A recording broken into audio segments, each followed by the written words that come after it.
Hey Miles, how's it going?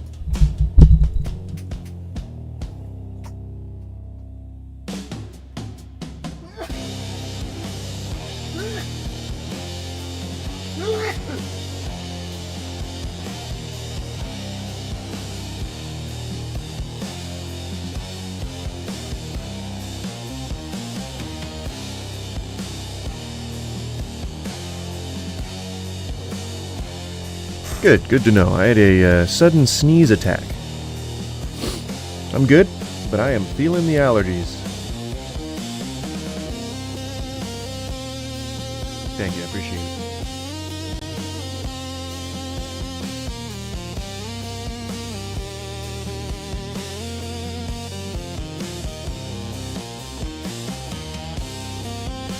Yeah, well, everybody does it.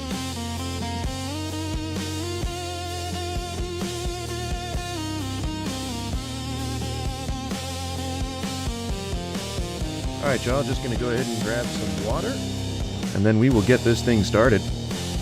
I will be right back. Give me 1 second. I am okay. I just gotta get over the allergies, you know? Everyone's gotta deal with springtime every now and again.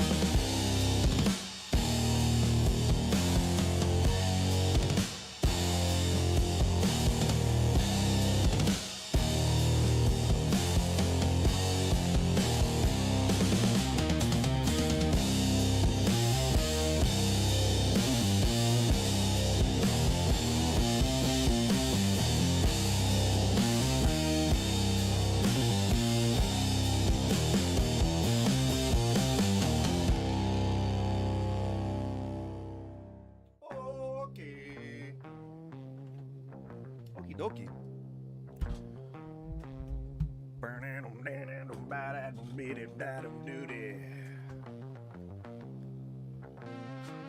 Hope you guys are liking the music.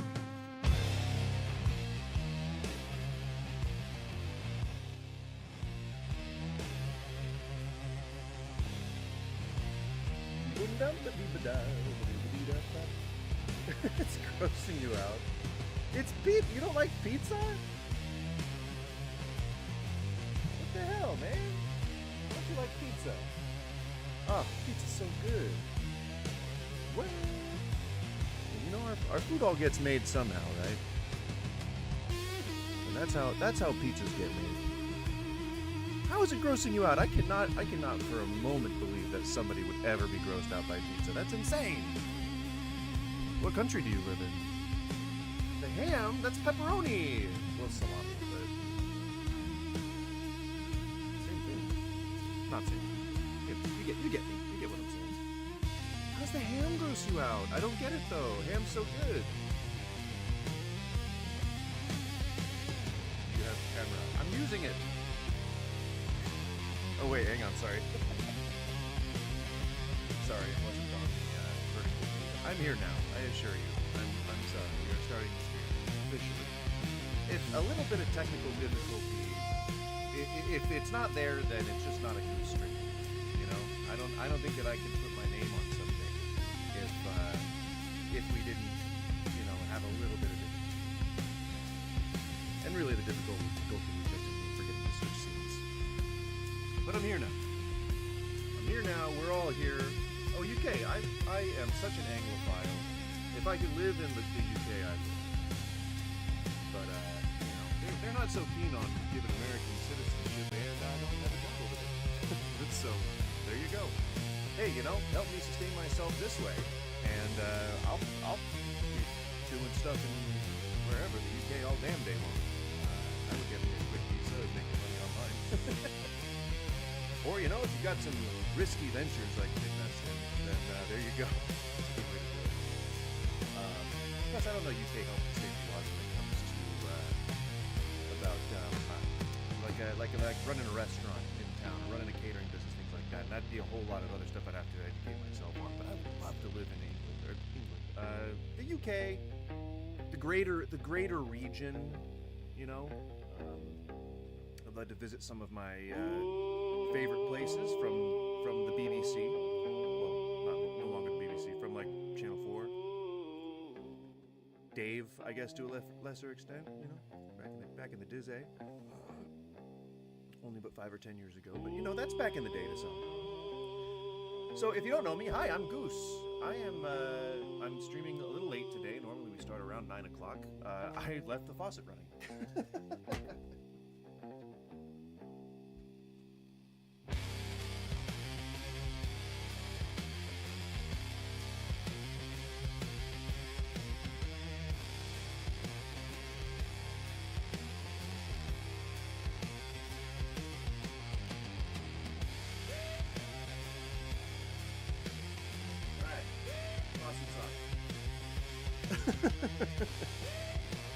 Sorry about that. I left the faucet running. I was filling my Brita and just wanted to keep going.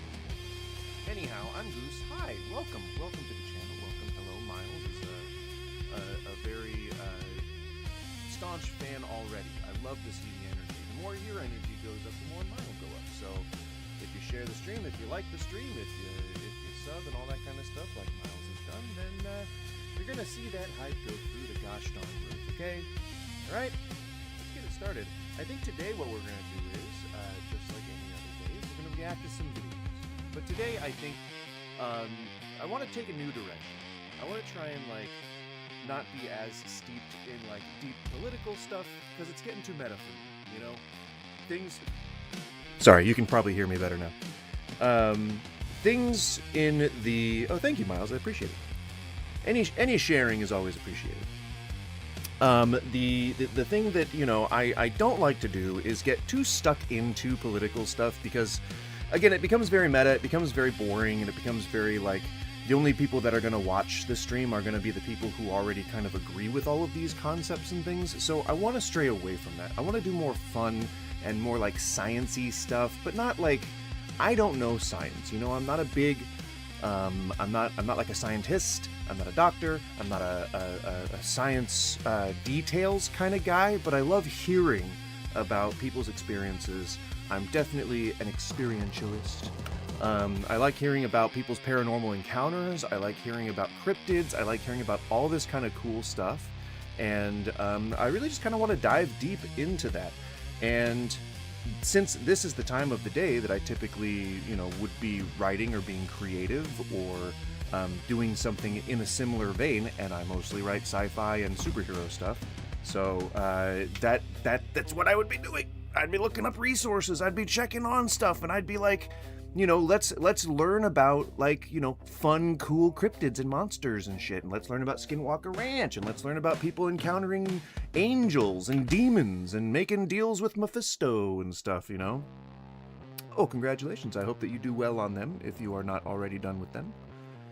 I think that's a thing, right? That's like a thing that you have to study for and then qualify for, test for, something like that. The backrooms? You can talk about the backrooms all you want. Fuck yeah, dude. Cafe! Cryptids are just undocumented biology. Yes, I'm aware of that.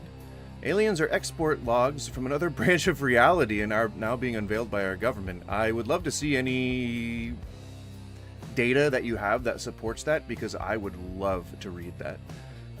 DMT proves aliens. Been there, done that. And delirium tremens proves demons. Now that, not sure. We've been pretty good at finding out where delirium tremens comes from. It's pretty old component of withdrawal, and or alcohol dependency.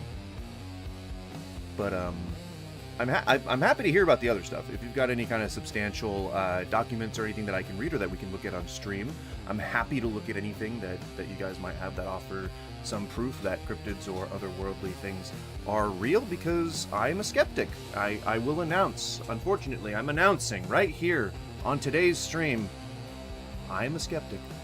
But I want to believe. Like Mulder, I want to believe. Like David Duchovny, though, or unlike David Duchovny, though, I am not a sex pest. There you go. But today we're going to be watching a couple of accounts from things that people claim to be real and are going to be presented in a very real fashion. And one thing that I wanted to get started on was a thing that I commented. I made a rather snarky comment on a video that I watched recently, and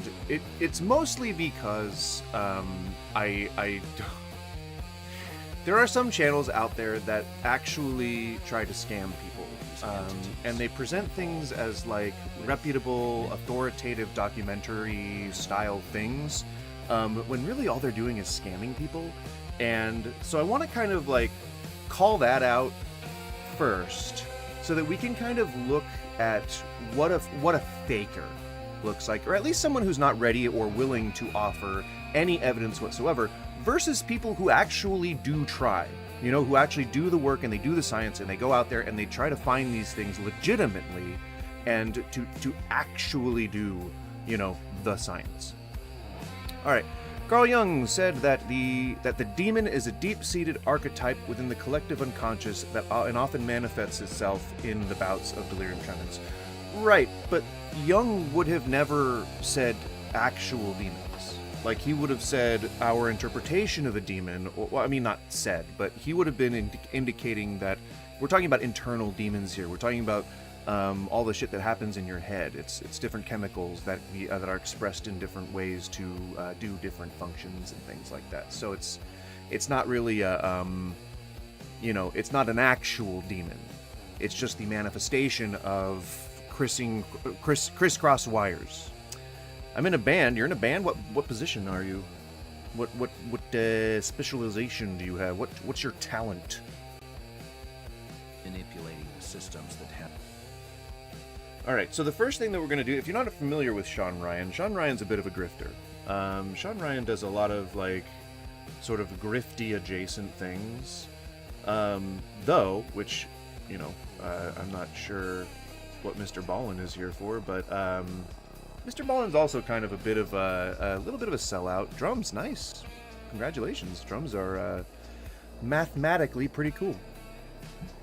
Oh, you're really good? Cool. Do you go into like competitions and stuff? But yeah, he's a bit of a grifter. I wish, where's his? Oh, here we go. All right, welcome to the archives of the Sean Ryan Show. These short segments will keep you occupied to the next. That doesn't really tell us much about it at all, does it? Okay, fine.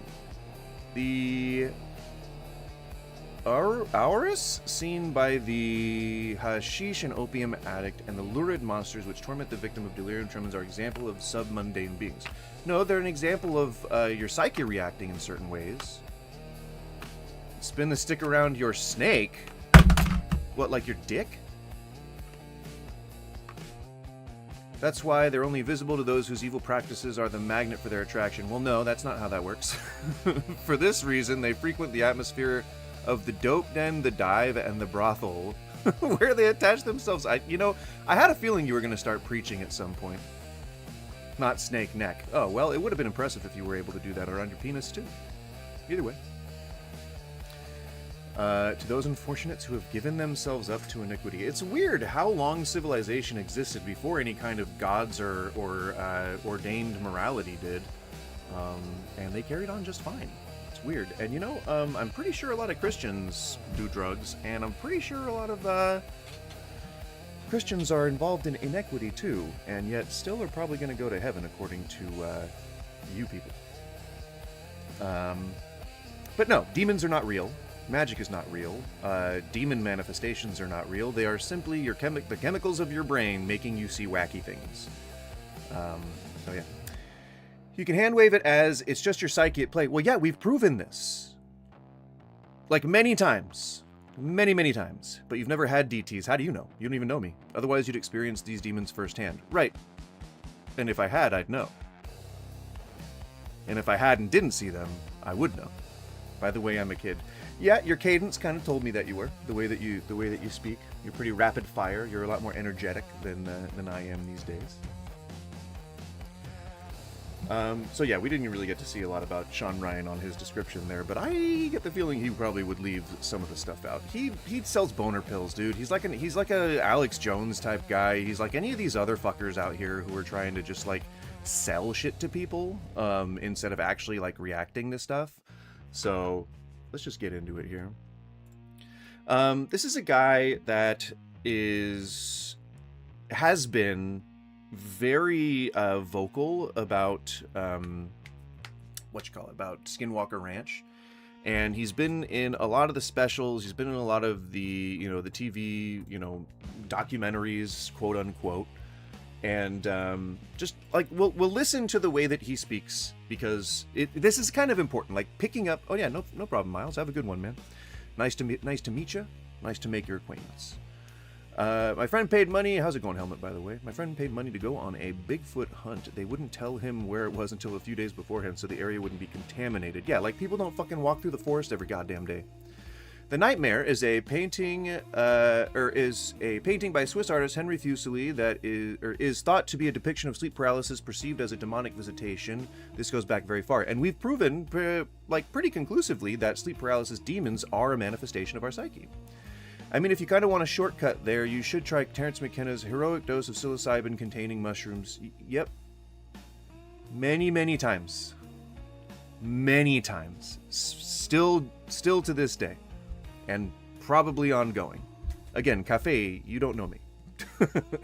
I would not presume to know what I know or don't know. The other thing that really caught my attention, like they would fall like this and just bounce off of nothing. He literally asked verbally, out loud, if you... No, we don't want to see the coming up. Why do The simple... you two... Okay, first of all, you fucking creators out there, anyone who makes a goddamn YouTube video and puts a goddamn coming up in front of it, nobody gives a shit what's coming up. You're not going to sell your shit if you just put a little sizzle bit at the beginning. You got to bring people to your video in the first place. It gets shown to different audiences until they start liking and subscribing, but use that as, for a short. Make a short and then link to your original video. Is that too much work? Stop telling me what I'm about to see and just fucking show me. Response, instantaneous Walker Branch, where they're... We haven't proven that these are merely aspects of the psyche. God damn it, are you really going to make me show you?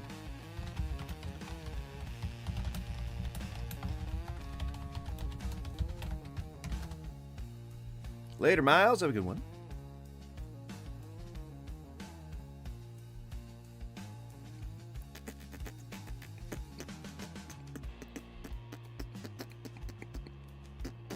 Oh, thank you. It's a brand called Empyre, Empyre, and I think they still sell their stuff. So, and if you like this type of hat, 5-panel hat, also known as a camper hat, they are widely available, and they're pretty gosh darn fun. They're better for people who have, the big heads, the heads that don't look good in other, ball caps and stuff. That's it. That's what you want. And they're soft and flexible, too. They're not, rigid. This is all, it's not like that cardboard-backed material. It's good stuff.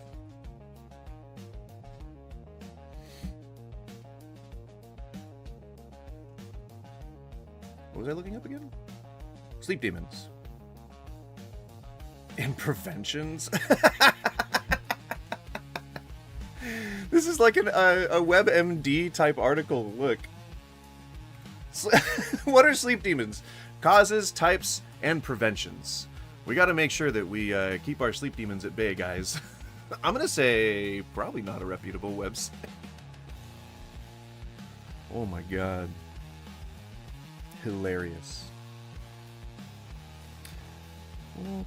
Oh my god. Sleep.com. To assume that it's all in the mind, you'd have evidence that consciousness is generated by the brain in the first place. Well, no. We have chemicals that are expressed in our brain that we know the makeup of. We don't yet know where consciousness comes from, but we know how the chemicals affect our perceptions. You're thinking about two different things here. You're thinking about the idea of consciousness, and then you're thinking about what happens in your brain when we perceive things that seem otherworldly. So you're mixing up things here a little bit, concepts. Mixing concepts.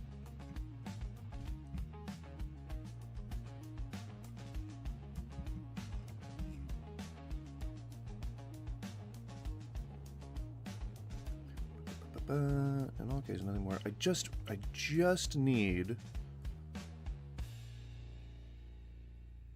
one study. There we go. Fuck, man. All right, I will link a study here that you can feel free to either read or not.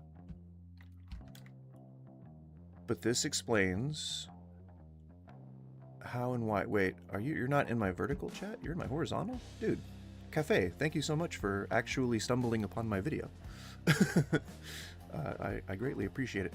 I am going to put it in the vertical chat because I don't know how to get to my don't know how to get to my horizontal chat. No, I'm gonna do this. Since you took the trouble to actually stumble upon my video, I'm gonna take the actual effort. There you go. So there is, I'm not assuming that it's all in the mind. I know for a fact because there have been numerous studies on it. This is one of the most recent.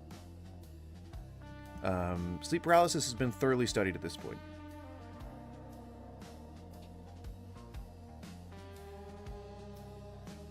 Uncle Ben. But if you have an Uncle Ben, it makes me believe you less because you're not Spider-Man. Alright, main event? You're not fucking Spider-Man. How dare you try to pretend? Where did he see Bigfoot? Where did he see it? Where did he see Bigfoot? I want to know.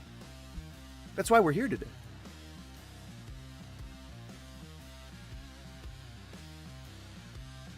Yeah, Discover Magazine. I don't know if Discover Magazine again is a good source. Pilot whales have to yell to be heard over ships in the Strait of Gibraltar. Well, it sounds scientific enough. Doobity-doo-doo. Researchers now believe that the mare was inspired by sleep paralysis. Yes, we are.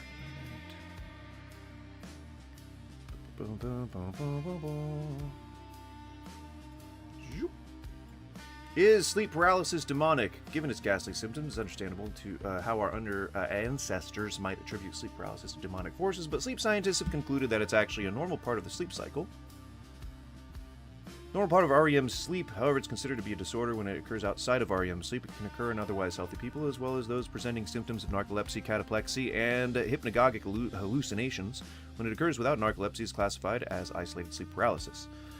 There's, again, I'm not going to substantiate it any more than I already am, but there's article after article that contains study after study that, again, it's very easy to demonstrate that this phenomena is a very well understood and very well researched phenomenon. So you don't have to believe me, and you don't have to believe in the studies, but I can offer empirical evidence. Can you, to your point?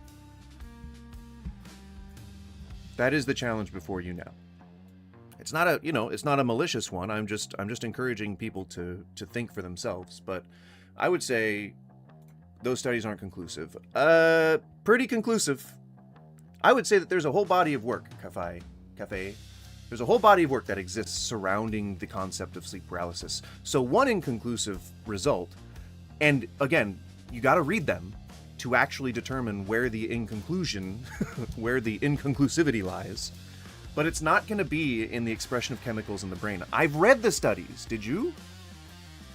Just read them. I assure you, your questions will be answered.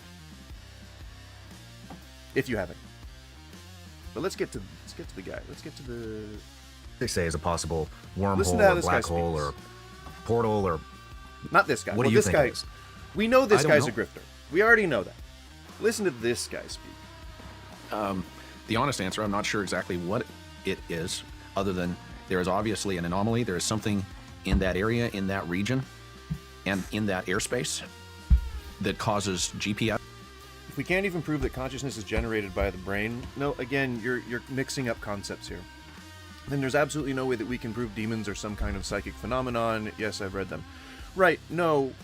Unfortunately, where you're wrong is, it's not consciousness that causes abnormal things to happen to our brain.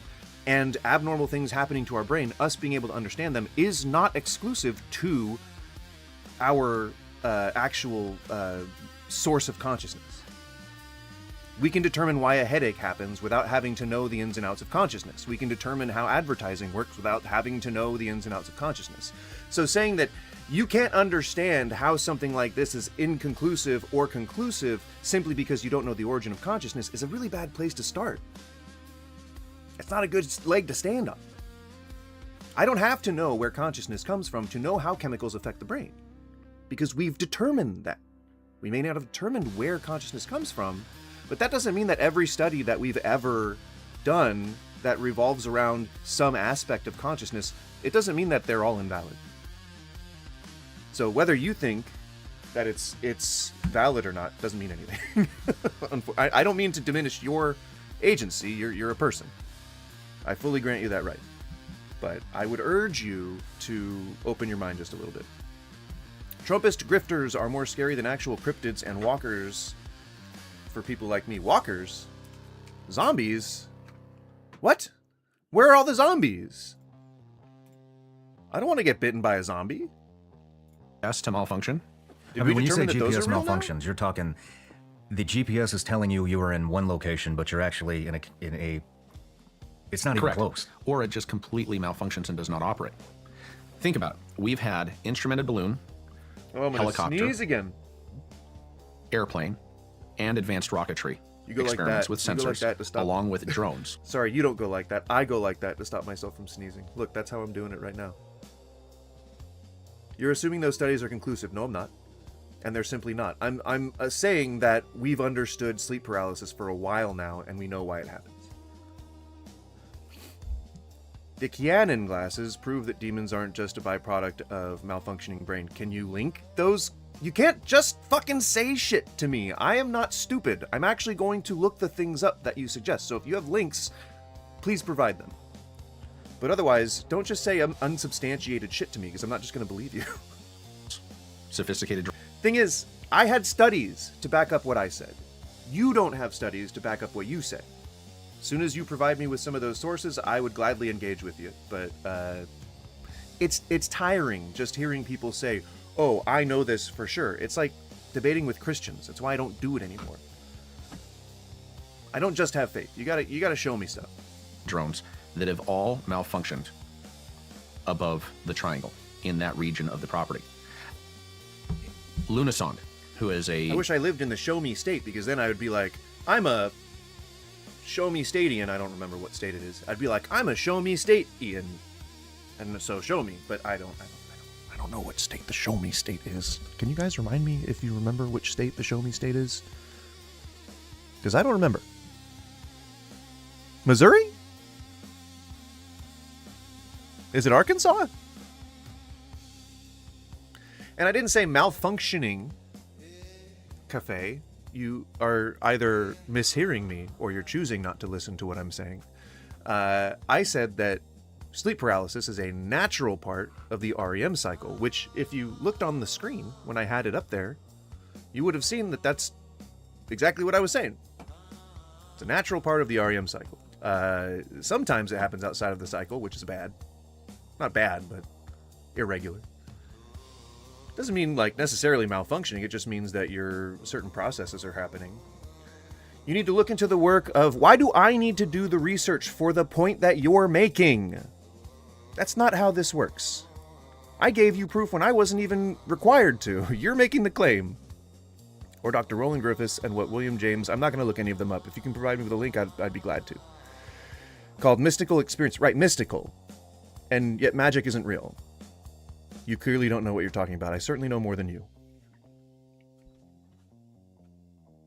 You know, a defense contractor has a very sophisticated platform in looking at that area, even saw anomalies in that region of the triangle and the mesa. There have been instances where time has been manipulated, where we've seen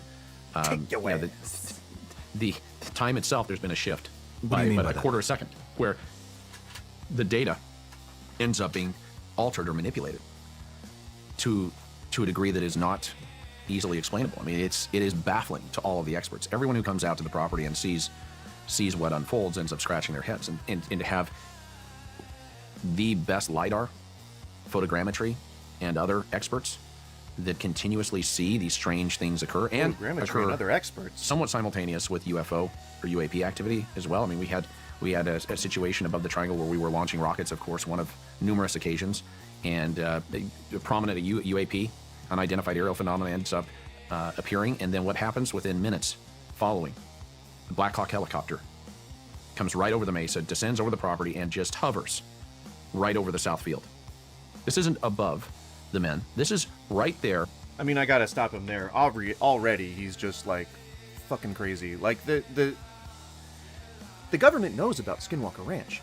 I think what is very interesting about people who claim some esoteric secret knowledge think that it's somehow separate from reality. Like, no, you have to weave magic into reality. You have to weave Bigfoot into a forest, the reality of Bigfoot, into a forest where people go, where people actually camp, where there's like, we are like ants. We are everywhere. Just because we are not all in cities doesn't, or like just because we are like gathering in cities doesn't mean that we're not everywhere else. So like you have to contend with everything else happening around you while all this stuff is going on. So it's impossible that there would be so much UAP without some evidence. It's impossible that there would be these portals opening up with ancient monsters crawling out of them without some evidence. It would be impossible for there to be so much folkloric evidence for things esoteric that they can't possibly exist. You see what I'm saying? Like, I believe that there is some stuff that we don't know about hidden in the dark corners of the world, but I don't think it's fucking Bigfoot.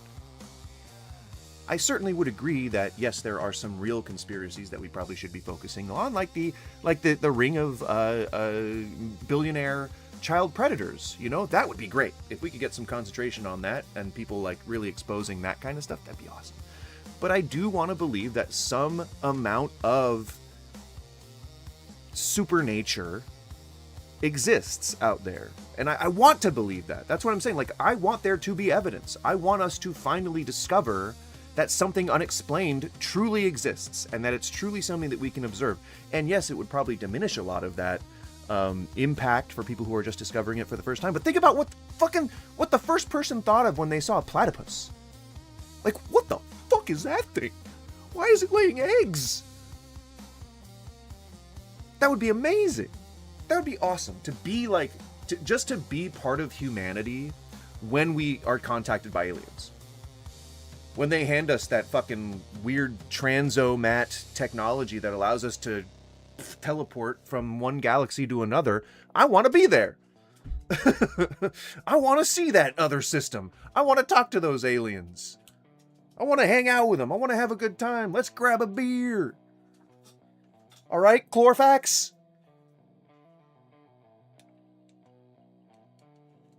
Sorry, I got off on a tangent there. I don't know where I went. I must have blacked out for a moment.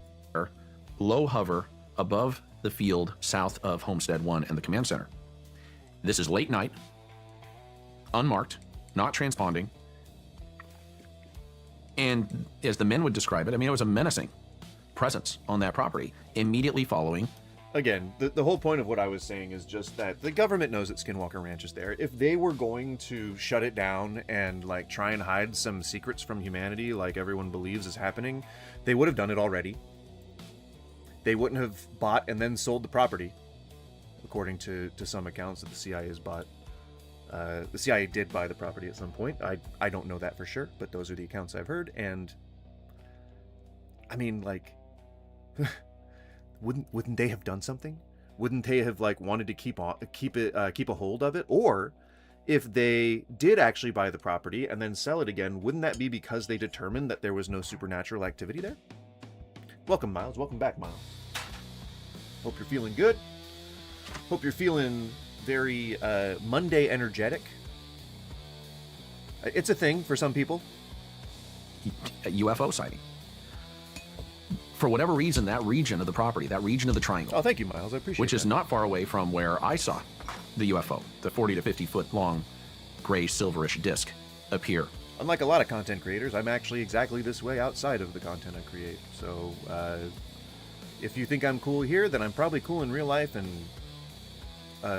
while a random kid thinking I'm cool is not especially important, everyone that watches me is important to me. So thank you so much. Appreciate it. Other streams are boring. Well, fuck them. Fuck those streams. Those streams suck ass. I've noticed that the quality of live streams on YouTube leaves a bit to be desired. Definitely, it's a little lacking in quality.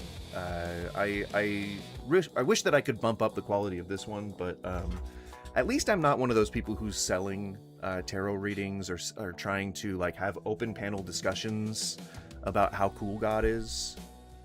It's pretty weird to watch that kind of stuff. And maneuver in extraordinary ways. And that seems to be all that's on this time of the day on YouTube. seems to be a hotspot, seems to be a center of gravity for activity within an expanse of property that is Your stream is cool. Thank hosting you. Appreciate it. a diversity of incidents and activities. So that's what I think drives a lot of our investigation. They're all about subbing to get your name on paper. Oh, like the ones that are like, oh yeah, I'm gonna press this button. I'm gonna press this button. It's like they've called 911. They're like, I'm gonna press this button. I'm gonna press this button. If you don't like and share the stream, I'm gonna press this button. I'm gonna press it right now. I'm gonna press it. And then they just never press it for like 3 hours. I wish they would. I wish they really would call the cops and then have to explain exactly what they're doing. Helmet in with the first you need to prove that the supernatural is real before you can call an experience mystical. With peer-reviewed paper demonstrates that the supernatural is real. I missed that one. Yep. That's the thing. Like, I'm willing to believe when you substantiate the basis of the claim. You know what I'm saying? Like, if you can substantiate that werewolves are real, that'd be so cool. I want it. I want it to be real. I want to be a werewolf, man. I want to go running naked through the forest and just, like, slay a deer, slay a deer and, like, just eat its liver and stuff, you know? Can I be a mod in chat? No. I'm not even a mod in my chat. A mystical experience is not necessarily associated with the supernatural. Yeah, magic is something that we can't quantify. We cannot prove that it is real. So, it is supernatural. Supernatural is anything that supersedes or exceeds the natural world. Like what? Cafe, you're failing on just simple concepts here. A simple Google search for the term mystical experience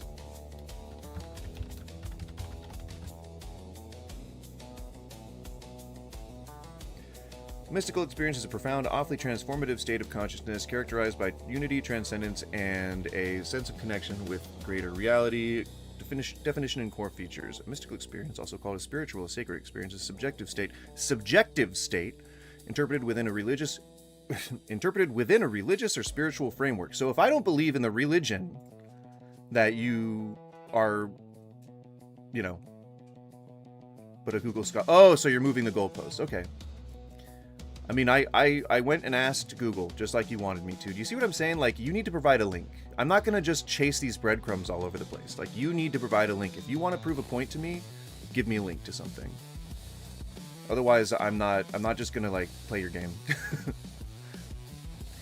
If the mystical experience is referring to only applies to the natural world, then you're using non-standard definition of the word mystical. Yeah, I mean, it's clear that you're not allowing supernatural to mean what it means.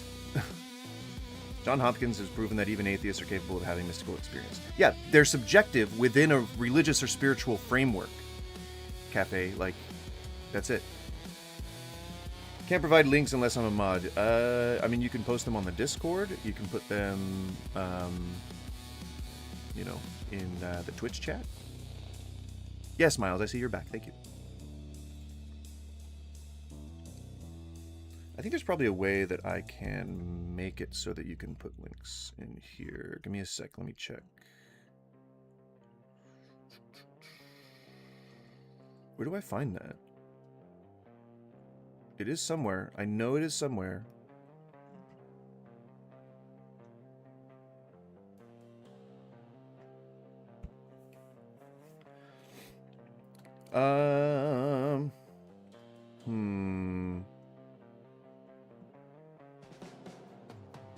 Okay, apparently not. I gotta go into, like, my community settings, I guess.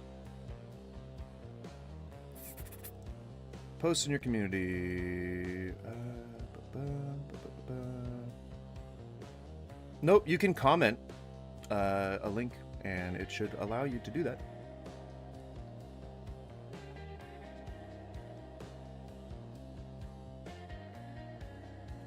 But yeah, you gotta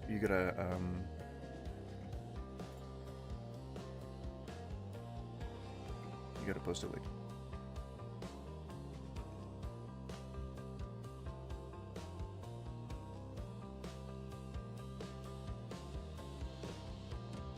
Redirect.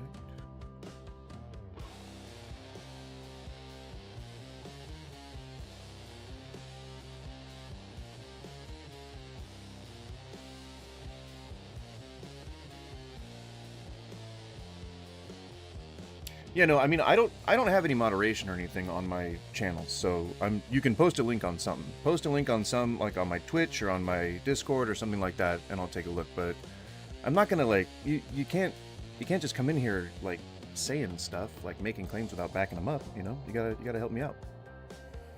If a volunteer meets a certain criteria in their measures, and they will be deemed by those professionals to have had what professionals recognize as a mystical... Which professionals? Are these doctors? Are these actual, like, psychological doctors, like, qualified in their field that specialize in exactly what you're talking about?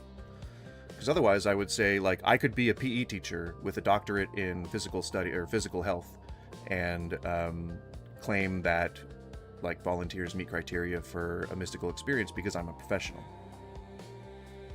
Anyone can say experimental activity is it's the data that we continue to gather. I could be a dentist, and I could say, well, that sounds like a mystical experience, and then someone can quote me as having been a professional who then verified their experience. From the triangle, from the homesteads, from the mesa, that is driving us forward. How would you...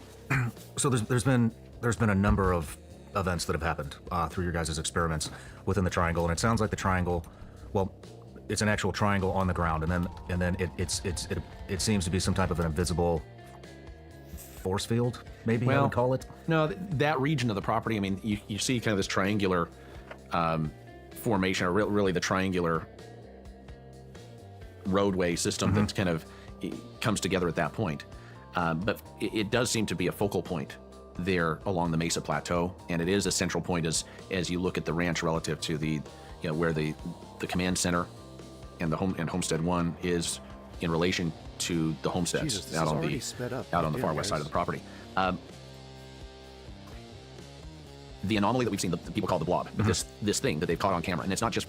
No, once again, the volunteers don't describe their experience as mystical. You're getting too much into the nitty-gritty here. You haven't even presented any evidence that what you're saying is true in the first place. So...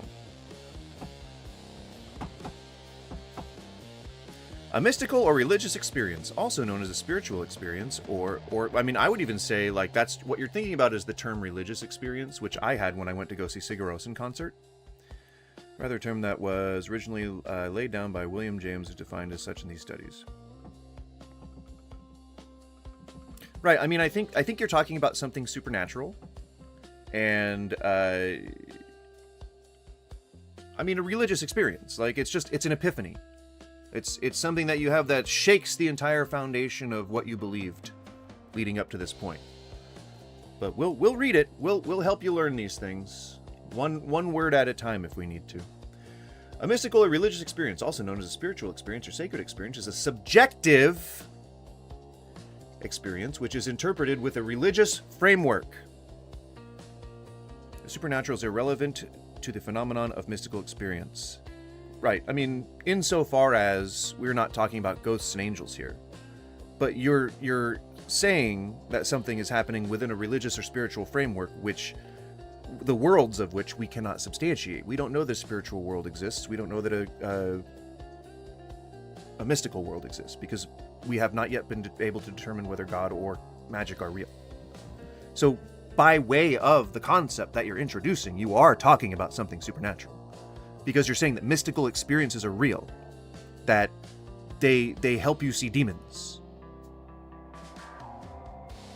Like I'm that's supernatural. You do not know that demons exist. No one can know that demons exist. In a strict sense, mystical experience refers specifically to an ecstatic, unitive experience, or non-duality or of self and other objects, but more broadly may also refer to non-sensual, unconceptualized sensory awareness or insight, while religious experience may refer to an experience relevant in a religious context. Mysticism entails religious traditions of human transformation aided by various practices and religious experience. The concept of mystical or religious experience developed in the 19th century as a defense against the growing rationalism of Western society, meaning an anti-religious movement.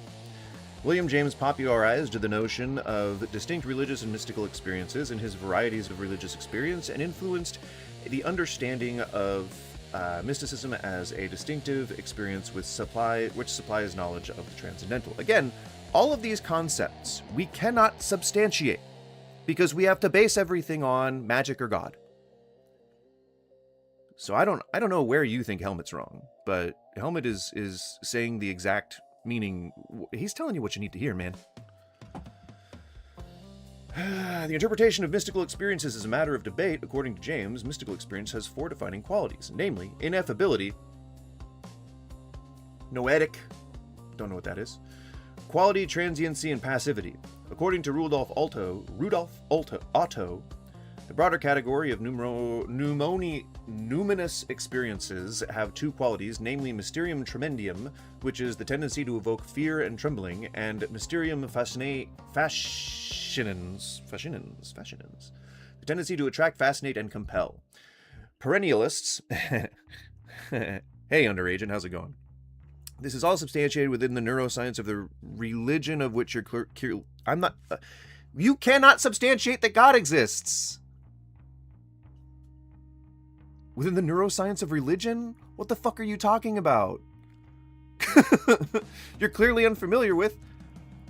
I'm trying to understand what you're saying, but you cannot provide me with documents that help me to do that. I'm really trying. I'm hoping to steelman whatever argument it is that you're trying to make here. But it's that demons exist, and it's that we know that because of delirium tremens, and that's just not true. And then you said because of sleep paralysis. That's not true, man. I'm sorry. By the way, just a random fact. I don't know why you need to put that all in quotes, but okay. Israel plus Iran plus America are all on the same team. That is true. They are all on the same team. Well, Iran, not really. We're bombing Iran for no reason. Well, oil. Just fighting so that they can create a war so they can control more. The same research you're doing, my what is doing, is why they're, well, you got to use the right words of, you got to use the right words here. When you say there, I think you mean to say like THEYRE, and your, I think you mean to say your as in you are, which is YOU''RE. All right, Helmet, have a good one. Evidence Epstein files, dude, like, I mean, you and I are in agreement, except for the Iran part. I don't think they're part of any agreement. I think their commerce is benefiting from these talks, but not enough to justify bombing them into the ground. I'm talking about the God encountering study out of Johns Hopkins that's peer-reviewed and published. Then provide a fucking link, dude! Leave it as a comment. I don't have any restrictions on my comments. Go to a different video, go to my Discord, go anywhere, and leave a link as a comment, and I'll look at it. I'm just asking for a bit of proof here, man. Like I said, I'm willing to steelman your claim, but you gotta make a steelmanable claim.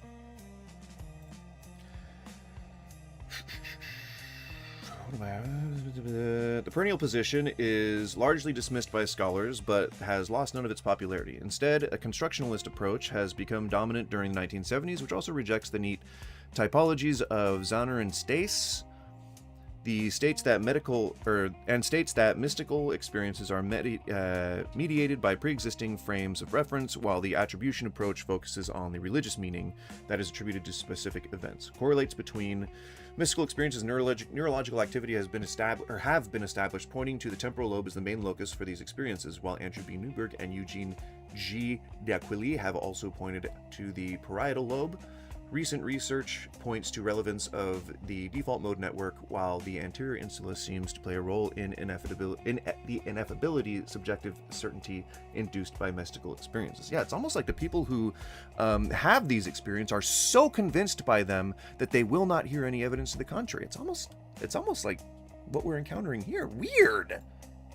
So strange.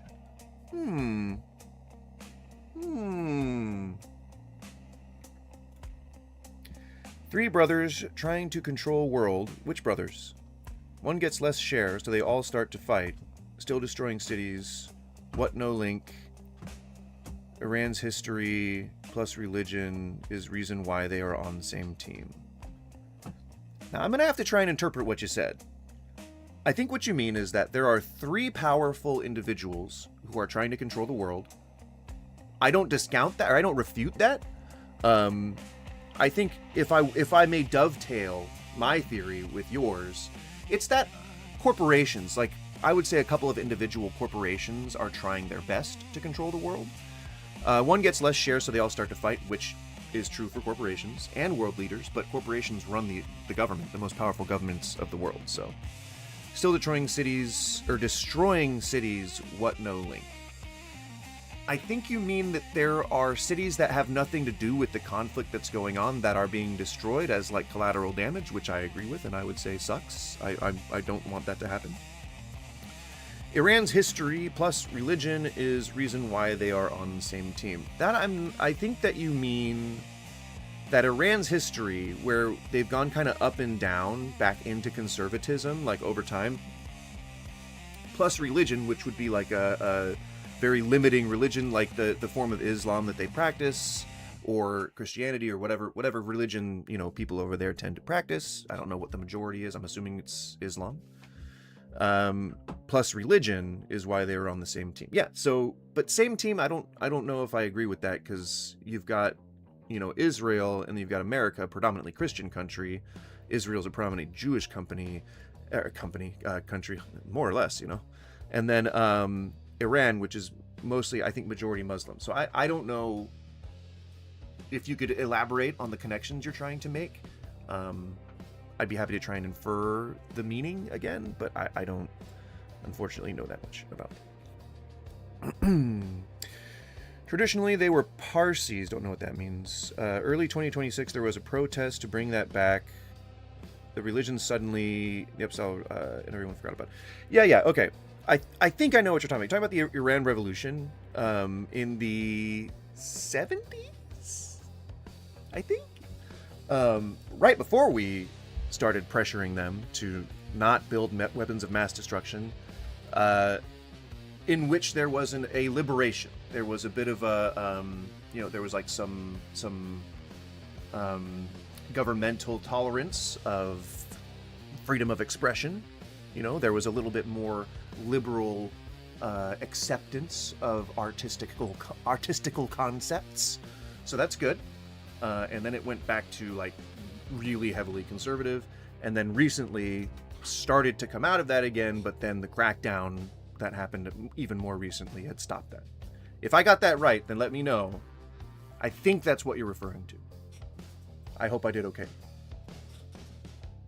Just from one point of view. It's been from multiple camera points of view and different types of recording devices, different types of cameras that have recorded this anomaly, as Dr. Taylor would call it, appears to disrupt the experimental activities that occur. It deflects. We've seen rockets deflected. I mean, in that area, we launched balloons. You probably remember early in the docuseries effort, we had a professor from the University of Alabama at Huntsville that came out who was an expert instrumented balloon experimentalist and operator. So he spent 7 minutes so far just kind of talking about these things that he's just claiming are true without ever like spending too long on them or substantiating them in any way. So it's a very quick way to get around any kind of scrutiny. In a debate, this would be called a gish gallop. It's where you just say a bunch of things that you say as fact that are completely incontrovertible, and you present them in a way that nobody can talk over you or get a word in edgewise, and that's kind of how you prove your point, by either inundating them with so much information that they can't rebut that, or by just talking over them enough so they don't even remember any of your points. And we never recovered the primary balloon that they set up right above the triangle. It literally disappeared. And it disappeared right at the moment that it started registering elevated activity. When the meters started going off, all of a sudden, it disappeared. So he doesn't really, unfortunately for me, because it means that I just have to, find the places. Yep, great. The thing is due to AI videos launch, plus the release of the files at this point. There's no proof what's real, what's simulation, and no history, as they also control it. Well, I think that they should just release the full unredacted files for the whole public to view, and then start holding the people who are mentioned in the files with great association to illicit acts to the fullest extent of the law, no matter what party they're part of. That would be great if they could just do that. That'd be cool. That'd be awesome. I would love for the government to release the Epstein files and start holding people accountable. I would love to see some arrests. I would love to see some Democrats arrested. I would love to see some Republicans arrested. I would love to see Trump arrested. I would love to see Steve Miller arrested. I would love to see anyone who had anything to do with any pedophilia arrested and prosecuted and ideally put away so that they never have a chance to harm somebody again. That'd be pretty cool. And, Netanyahu for war crimes. And obviously, any leaders of Iran who've been complicit in, taking away the rights of its citizens. All three of those the parties that you've mentioned are not entirely great, including us. The best part is they don't really care about us. All I'm trying to say is they don't really care about us. Don't you guys remember that song? The best part is they don't care about us unless for work. Yeah, because we're cogs in the machine, man. Machine man. We're cogs in the machine, man.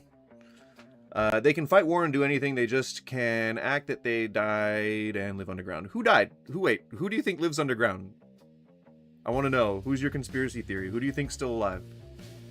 That should be a poll for one of these streams. Who's still alive and living underground? You know, it's probably, at the very least, Tupac.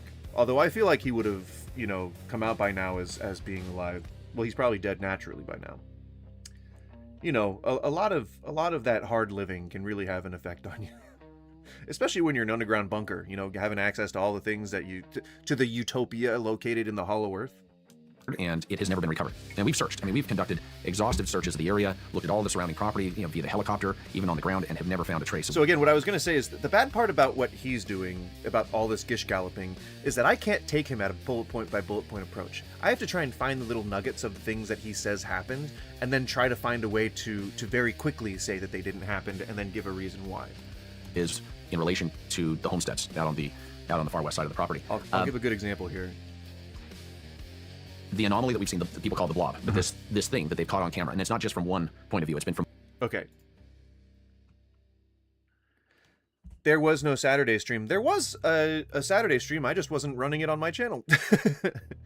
No, I promoted Cynical's stream, and then I promoted Society's stream, but I don't think the hosting feature exists anymore on Twitch. I was going to do that, but it didn't work, so...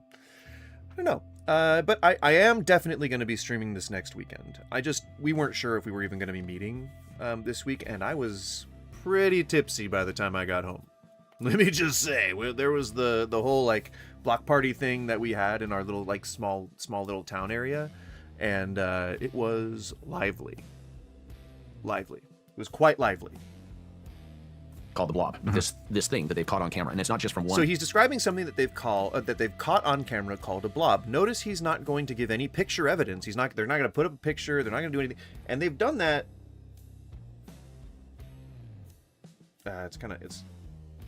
We may encounter it like as we watch, but they do put pictures up occasionally to try and demonstrate the things that they're talking about for dramatic effect. Obviously, we don't want to actually substantiate any of this stuff. Multiple camera points of view and different types of recording devices, different types of cameras that have recorded this thing, this anomaly, as Travis. Which was my gripe with fucking the other guy that was talking about Skinwalker Ranch, is they've got like hours and hours and hours of footage, because they've got tapes that cameras that are placed every single area that you could possibly have a camera, including the bathrooms, especially in the toilets. All right? But they're all pointing down into the sewer, so as not to violate anybody's rights, okay? All we see is poop and pee, all right? No buttholes. We do not see any buttholes. I swear to God, if you ask me one more goddamn time about the buttholes, I'm gonna turn this fucking stream around and we're going home. No ice cream. All right? Anywho, there's cameras everywhere, and I don't understand why we're in this situation in now 2026, but like back then, you know, it was like 2010, 2016, 2020, when we've done all these most recent, you know, sessions of research. I don't understand why we don't have a single shred of video evidence of any of the numerous anomalies that they're saying have occurred on the goddamn site. My nose is whistling, as Dr. Taylor would call it, appears to disrupt the experimental activities that occur. It deflects. We've seen rockets deflected. I mean, in that area, we launched balloons. I think you probably remember early in the docuseries effort, we had a professor from the University of Alabama at Huntsville that came out who is an expert instrumented balloon experimentalist and operator, and we never recovered the primary balloon that they set up right above the triangle. It literally. So here's my theory: is that balloon is exactly what they're trying to call the blob. Like, I think that they just had a balloon that, like, they either, like, accidentally destroyed or disappeared or something like that. And while they were looking up at this balloon, and they, like, caught a moment of it, like, looking deformed or something, and they were like, all right, that's going to be our evidence. Because think about it in a production sense. Like, imagine that you're all creators, that you're all cryptid discoverers. You really want cryptids to be real. Cameras only capture a specific amount of light rays, EM waves, while a creature can exist out of it and no one can see it. Maybe while he can, even animals see world differently. I think what you're talking about is the like inobservable light spectrum, and they had infrared cameras, they had ultraviolet cameras, they had all kinds of different, like, you know, different technology to see these things, and just didn't.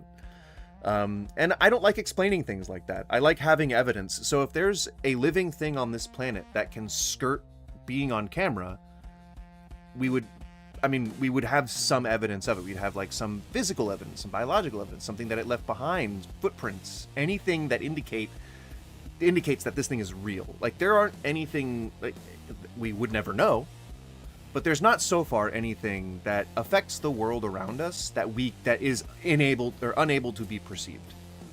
I know that sounds a bit oxymoronic, but it's not a thing that we have seen yet. It's not a thing that we've witnessed yet. It's not a thing that we've experienced yet on any measurable level, which means it could, because even if these things are imperceivable, they can still affect the world around them. And that means that if I had an encounter with something that was imperceivable, then we would have like way more of these first-hand accounts than we do. It's typically second and third-hand accounts of people who like end up having not being able to remember things, or are making it up, or are themselves delusional. It's very hard to thoroughly verify any of these claims that have been made over the last like 100 years, even with the technology that we have right now. Two-dimensional, you can still perceive them on a flat plane. It's only imperceivable if they're like facing you, you know? You can do that right now. Like, you can say like, okay, I have, I don't know what I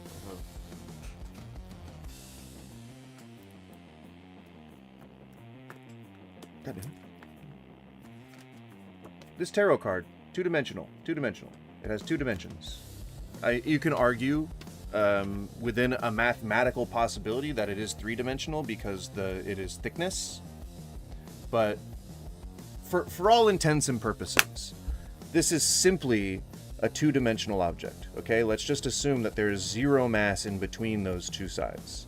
All right, when you're looking at it flat on a flat plane, you can see the design on it, you can see the subject, you can see a person, but when it's turned towards you on the y-axis, you can no longer perceive it.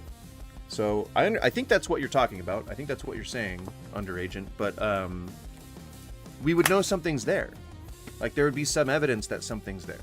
It's just not, it's just not possible that something can affect the world around it, even displace the oxygen around it, and we wouldn't be able to tell. And it could, hey, again, I want to believe in ghosts, I want to believe in cryptids, I want to believe in all that kind of shit. So if I was to steelman that, I would say that perhaps it's like, that's why cold spots exist. That's why when we encounter ghosts, they seem to be transparent. And it seems to be like you can't just view them from any angle. Like, you have to actually like be looking at the right spot at the right time.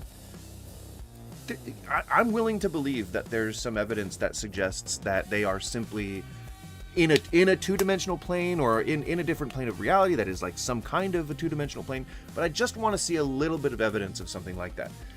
And that means I need indicative evidence. I need something that tells me not just that there's an entity there, but that it came from someplace, or that it is in someplace, or that it's, I don't know. Just some substantive observation or experience. They disappeared, and it disappeared right at the moment that it started registering elevated activity. When the meter started going off, all of a sudden it disappeared, and it has never been recovered. And we've searched. We've conducted. All right, if you've seen this stream before, you know why I'm about to shut the face cam off. But for those of you who have not been here in a while, or who do not know me, first of all, welcome. I don't know why I'm tripping over my words so much. I'm very tired, so that could be it. But it's hard to speak English on a Monday. But also, welcome to the stream. I'm about to shut the face cam off, and it's just because I smoketh of the candy bass, And if you also smoketh of the Canibus, then please feel free to join me. But I just turned the face cam off for that. I'm still here. We are still hanging out. And I'm gonna let this play while I am doing that. So you will not see an interruption in anything. But if you come on in and you're like, where the hell is his face? You'll know where I'm at. Alright, give me 1 second. There we go. I'm gonna go ahead and let it play. Exhaustive searches. Oh, hang on, underagent said something again. What if they don't need any O2 or anything? What if there's a dream zone? But see, okay, first you'd have to prove that there's an animal that doesn't need O2, which I'm pretty sure we can do. That's not a big issue. There's even like worms living in the liquid rock down in the crust, so that we can substantiate that. And then you suggest, what if there's a dream zone where they can live? You have to establish that there's a dream zone before you go any further. Where they can hypnotize us, okay, first then you would have to substantiate that hypnosis actually works, which it doesn't, and we can see them. Then you would have to also substantiate that not only do ghosts exist, not only is there a dream zone, not only can they hypnotize us against all given evidence that says that that's not possible, that we would then be able to see them, and then you would have to substantiate any claim that we are affected at all mentally or cognitively when we see them. You see what I'm saying? Like, so you take one thing that's difficult for us to prove, and then you pile a whole bunch of stuff onto it.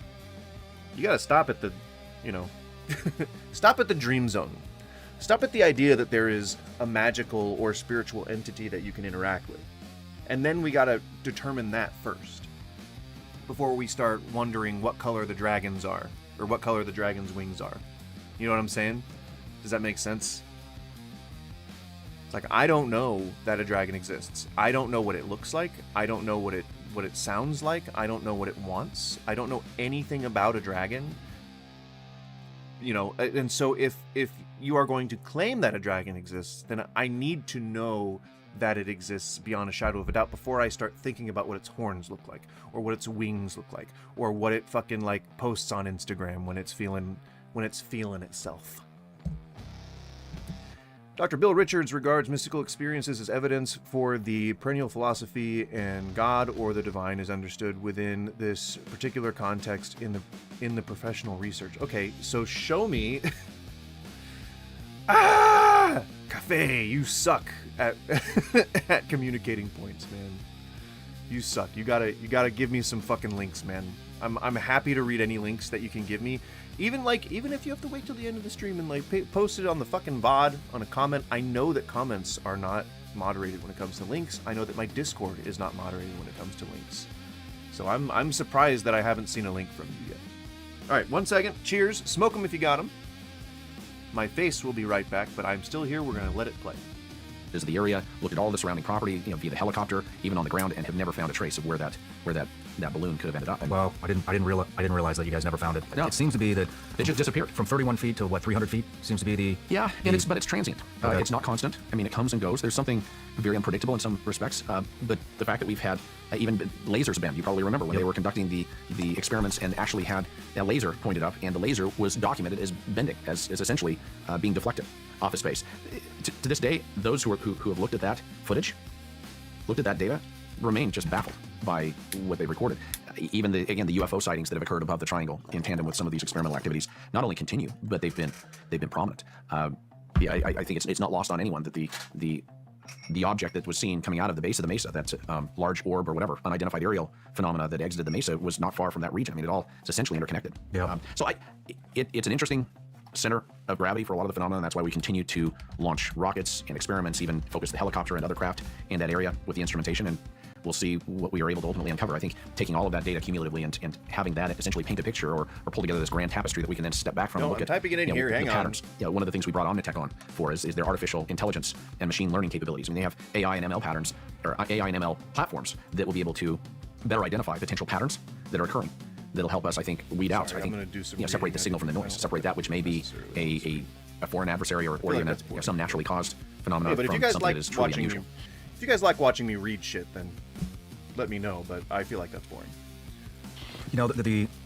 So many things have happened above the triangle, and mystical I think experiences. the first thing that I saw that really that got me was, I believe it was your brother was flying the helicopter over it. And I can't remember what altitude he was at, but it said, his altimeter said, I believe it was 40 feet. Right. It was several hundred feet. Yeah, well, it essentially was bouncing. The radar altimeter was identifying something 40 to 50 feet below the helicopter when he's thousands of feet up in the air, and he's 5,000 feet above the triangle. And it was tracking with the helicopter. Is this Springer, CSP, or PubMed? 1. Dream zone is the dimensional thing, an outer visible EM waves plus light spectrum. Yeah, well, what? Dream zone is the dimensional thing. So I think the mistake you're making here is that you're associating a dimension with a location, which is not a thing. Dimensions are simply like directions in space. Dimensions, you can't go to a quantum dimension. You can't visit an alternate dimension. There may be alternate universes, but that's different than what a dimension is. Dimension is just a direction in space. So you can't have a dream zone in a dimension, or a dream zone can't be a dimension. Hypnotizing means making someone believe an untrue thing true. Manipulation plus drugs like a venom. Okay, then you're going to have to substantiate that malice exists in these spirits that we are talking about. You see what I'm saying? Like, you keep trying to pile stuff on, but you gotta substantiate that ghosts exist in the first place. They can produce a scent? You don't even know that they exist. How do you know that they produce a scent of anything? You see what I'm saying? Like, the tree is standing you right there in the face. And, like, because the tree is there, we can see branches. And because the branches are there, we can see leaves. So we know those all exist because we can see all of those things connected to all of the other things. But if you took the tree away, like, the branches and the leaves go away too. You can't substantiate any of that unless we know that the tree exists. The ghost, we don't know if that exists. So we don't know what it smells like. We don't know what it looks like. We don't know what it says. We don't know what it dresses like. We don't know how many planes of reality it lives on. We don't know if there's an alternate spiritual world that we could step into ourselves. We don't know any of that shit. You have to prove that the ghost is real first. If we live in a simulation, maybe the characters in our games are just as conscious as we are, and we are their god. We are the god of that character. No, well, because wouldn't the developer be the god of that character? I feel like that would be the more accurate analogy there. And a lot of people have tried to either debunk or try to explain what was documented during that exercise. There really is there's no satisfactory explanation for it. I mean, we've consulted with the manufacturer. I mean, he's called his resources. My brother, he has over 9,000 hours of flight time. Is one of the most seasoned aviators in the region, and he knows this equipment inside out. I mean, he consults with the experts relative to how it operates and what you should expect and what is to really. Oh, you know what? Cafe, there's probably a YouTube video out there that would be good to watch. You know? For this kind of thing. Do you think? When you have a sexy dream, that's just a ghost bunch of grapes you. Skippy, why are you like this?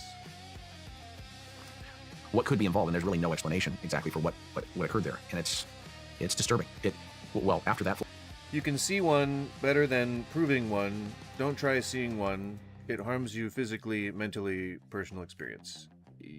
Nobody has ever proven that ghosts exist, so you cannot prove that you've seen a ghost because you cannot prove because we don't know that ghosts are real. Anything that you would offer as proof would be, I mean, dismissed overall, I think, by most people because we do not know that ghosts exist.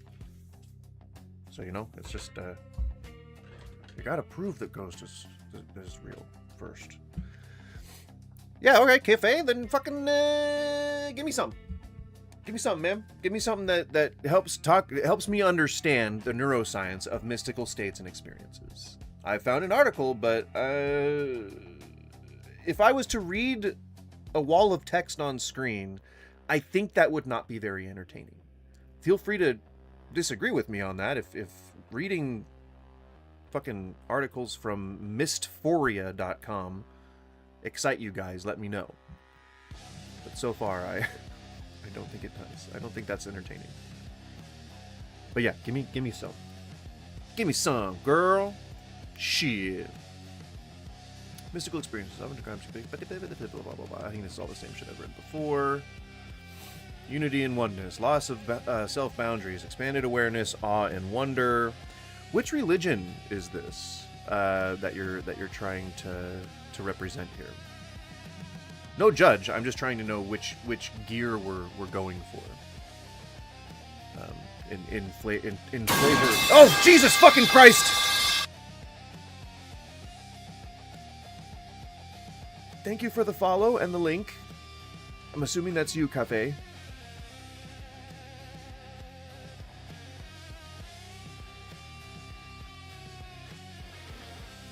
What happened to the atheists? Of course, there were some atheists in there. Hang on. So Shut up. identification as an atheist Shut up, old man. before the encounter. Creation instead of recreation, but No. Shut up, Taskmaster. By the way, if you've never seen, I just smudged my glasses. If you've never seen the show Taskmaster before, it's really good. It's really good. A lot of people don't like it. I think it's a lot of too hoity-toity. Yes, thank you, Cafe. I appreciate you blowing out my eardrums and providing me with a link.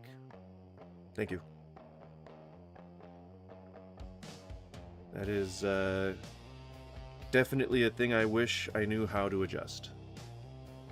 The volume on the follow notification. Underagent, I do meditate, and my form of stretching in the morning and before I do physical activity is Pilates, but that's just what I learned in high school to keep you loose. None of this is yoga or Pilates. I don't know where this movement is coming from, but I feel like doing it. I don't know. I don't know. I don't know what I do sometimes. I don't know. My body does stuff, you know.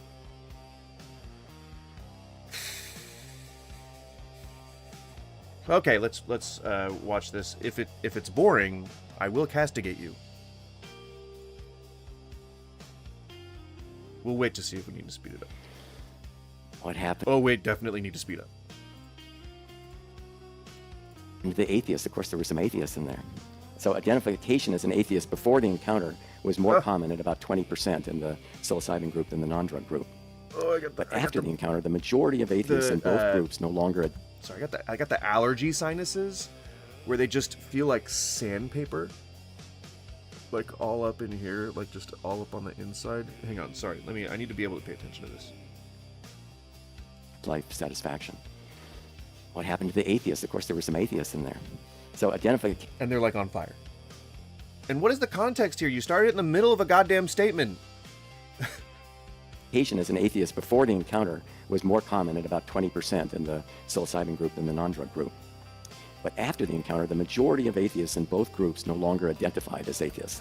So 64%, 74%. So psilocybin, and this really suggests that in effect these experiences are conversion experiences. Or if you could at least tell me the point you're trying to make with this, so that I understand why the data points are important. Try Dhyana? Tapas yoga for trying to control subconscious mind, neurological feelings, and simply control how you feel while you listen to music and make a story in mind. No, yeah, you're talking about a concept known in the West as brain spotting.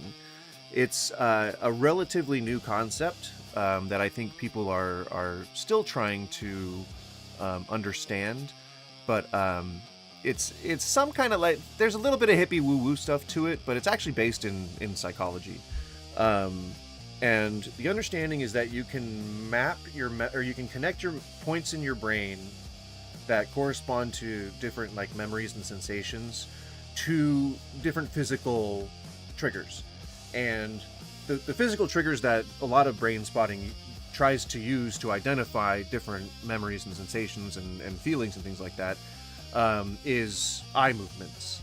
And so like if you close your eyes and you start meditating and you reach like a really calm state and you move your eyes in a certain way, you can like trigger you can light up parts of your brain, lighting up like on one of those scans or whatever. Like you can light up a part of your brain that's associated with whatever it is that you're trying to confront in your brain, in your mind. because your eyes are usually the thing that like reacts the most involuntarily and honestly when it comes to like brain activity. I think is the reason why they associate brain spotting with eyes, but that's the concept that I think you're talking about. But yours is in a bit more of like a spiritual way, but this is more of like a medical thing. Pretty cool. Pretty darn cool, Underagent. All right. Pretty darn cool. So he's saying the majority of atheists, under having a mystical experience, could no longer identify with atheism. Well, I guess I'm in the minority. He says that this suggests that the mystical experiences are conversion experiences for atheists. Yeah, and you don't think that there's any kind of, possibility that perhaps they were hallucinating? I mean, if you want to go the ninth minute, you'll get a breakdown of what mystical experience specifically entails. If atheism were true, it wouldn't be a quarter the size of Christianity. You don't take conquering or genocide or ethnic cleansing into account? That tends to kill a lot of people. And also, a majority of human beings want to feel association to something.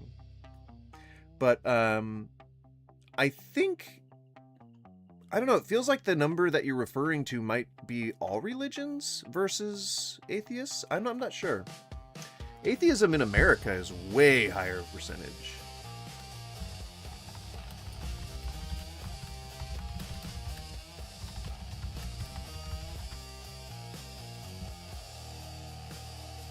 No, it is about 28%. Okay, yeah. I mean, I don't think that something needs to necessarily be popular to be true. I mean, Nazism was popular in Germany at the time. It was the dominant party. It was the party in power. Nazism seems to be pretty popular here these days. Doesn't mean that eugenics is true. So, I don't know, Reyes. I don't know why you think that was a gotcha, but it really wasn't. 9th minute. Oh my god. This is so long! Whatever. I'm gonna start it from here. I'm just gonna try and glean whatever from context. Yes. From the context. So the conclusion from this God Encounter survey, these preliminary findings. Atheist or a minority? Well, I know that it was I know that we were a minority. I just mean like overall religions versus the slice of people that are atheists. Demographic right now, according to Pew Study, is actually spiritual but not, and is actually the spiritual but not religious. I think a lot of people claim to be spiritual but not religious. Even if it's like Christian, like that they were brought up in, you know. Oh my god, dude. We were trying to cover cryptids, man. Even though I like talking about religion. But we're trying to cover cryptids. In scales that were I want this shit to be way lighthearted. Way more lighthearted than it has been. Alright? I'm talking about fun stuff. specifically designed to measure naturally occurring mystical type experiences. And this shows post-session ratings of mystical experience from the dose effect study. So this is increasing doses from 5 to 30 milligrams per 70 kilogram of psilocybin, and you can see that there are robust increases in this. And the phenomenological dimensions of the mystical experiences have been reviewed in other presentations. It should be...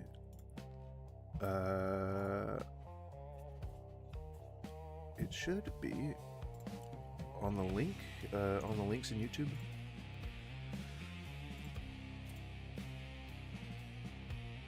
Oh my gosh, I'll just link it.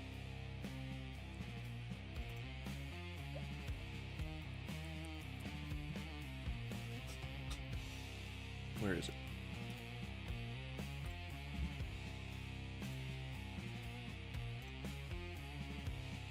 Okie dokie. Artichoke.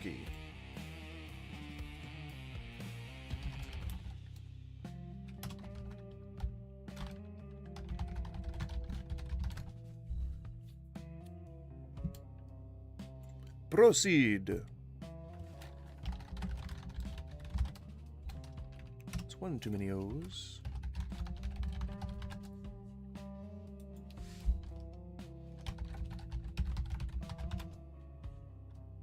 You son of a...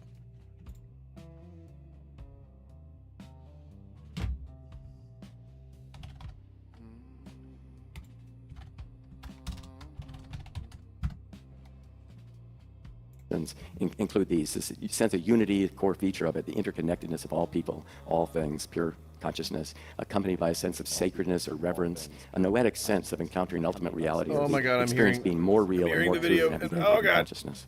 Deeply felt positive mood, transcendence of time and space, ineffability. No, it won't let me click that. Now, the effects of psilocybin dissipate by the end of the session day, but what's really remarkable is that the Boom, shakalaka. attributions made and We did the it. retrospective memories of these experiences endure and remain salient. So this slide just shows that about 80% of people a month after I was called a exposure cryptid to the before. Does that high-dose count as an sessions were evidence? saying It does. Which one though? Are you Mothman? I would enjoy Mothman. Spiritual, not religious, is just yoga in Western. Just yoga. Yoga equals breathing control, body balancing, stretching, contraction, control, exercise, mental control all at once, especially with the sphincter muscles. You got to use, you got to do those anal kegels. Breathe in, anal kegel. Breathe out, anal kegel. Hold for 10 seconds, anal kegel. Breathe in, anal kegel. Breathe in, anal kegel. Breathe in, anal kegel. Pass out, anal kegel. The pole is extremely basado. Is that a Spanish word? Is it busted? Basado. Flight, Cameron was really hesitant as to whether he wanted to come back to the Crappy? property again. Really? Because it's just the danger associated with the instruments, with the fact that there's something up in the air tracking with the helicopter. I'm just trying Is to farm unseen. engagement with Well, the and we pole, saw, man. most If there's recently, one, the if there's high-speed- one clickbaity thing I do, it's gonna be the darn pole, okay? So yeah, that's a clickbaity thing. Absolutely. Do you believe in fucking Bigfoot or God? Huh? You're not allowed to believe in both. camera will not allow it. operator captured a big silver, looked like a metallic object, but some type of silver spherical object that was tracking behind the Not helicopter. allowed! That was one of the more recent exercises being conducted. And a lot of people say, oh, well, they were applying a filter because there was a filter applied in order to bring out some of the features of that a little bit more prominently. But it doesn't negate the fact that it was there. I mean, I've seen unfiltered footage of that, and there's definitely an object. There's a round spherical object that is tracking with the helicopter during that exercise. And this is not a drone. To do proper yoga, you gotta have a good diet. Yeah, I know. I agree. I saw Big DM. Is that a Bigfoot? Or are you talking about a big old D? Like you saw a big old D once and you were like, that's real. That's fucking real. You know? Are dicks cryptids? Because mine's rarely seen. Oh. I just made myself sad. It's essentially a gorilla. What is a gorilla? You're talking about Bigfoot? You don't know what Bigfoot is? I mean, he's a guy. He's a dude. He's like he's a really like fun-loving, chill guy who like smokes the pipe weed out in the forest, rubbing up on trees and shit. You don't know about Bigfoot? He ain't no monkey. And gosh darn it, we didn't evolve from monkeys. I'm tired of hiding it. I'm tired of hiding the truth. All right? We're not monkeys. We're This men. isn't something that we can assign some either natural cause to or point to. Although the banana is God's perfect fruit. God created it especially for us. Right? That's evidence of God, is the banana. Some known technology. It seems very unusual. The other thing that really caught my attention, probably more than anything, is the GPS trackers that they were dropping out of the helicopter. Right. With the streamers, and it seemed to be almost bouncing off an invisible object, like they would fall like this and just bounce off of nothing. End up in a completely different region of the ranch. Yeah, and they're being Right, deflected. because streamers don't allow for any kind of wind resistance, and wind isn't a thing. See, like, they still haven't provided any kind of evidence for anything. They're just sitting there talking about these experiences, and this guy's getting views, and this guy's getting money. Everyone's happy. Everyone's happy in Skinwalker Ranch. I mean, it's crazy. It's crazy. It's crazy. I don't like that. If I was a podcaster which I think I've got the setup, But if I was a podcaster, there was a whole event. Yeah, no, I mean, yeah, I agree. But, God works in all kinds of mysterious ways, and he's the guy that invented the banana. So, I don't want to hear that God doesn't exist, all right? How dare you, atheists? Checkmate, all right? Checkmate, atheists. Pfft. God created the banana. It's God's perfect fruit, all right? It's shaped like a handle. Perfect for the hand. It peels back. It has the perfect skin that allows it to stay safe from weather and insects. All right? Comes in its own wrapper. All right? Checkmate, atheists. Boom! If you get the reference, I love you. All right, so we're going to learn about some aliens. I don't think it needs more context. I think that's good. We're going to learn about some aliens. Let me move this chat box here. Make it a little less in the way. Or more in the way. You know what? It's chaotic. I like it.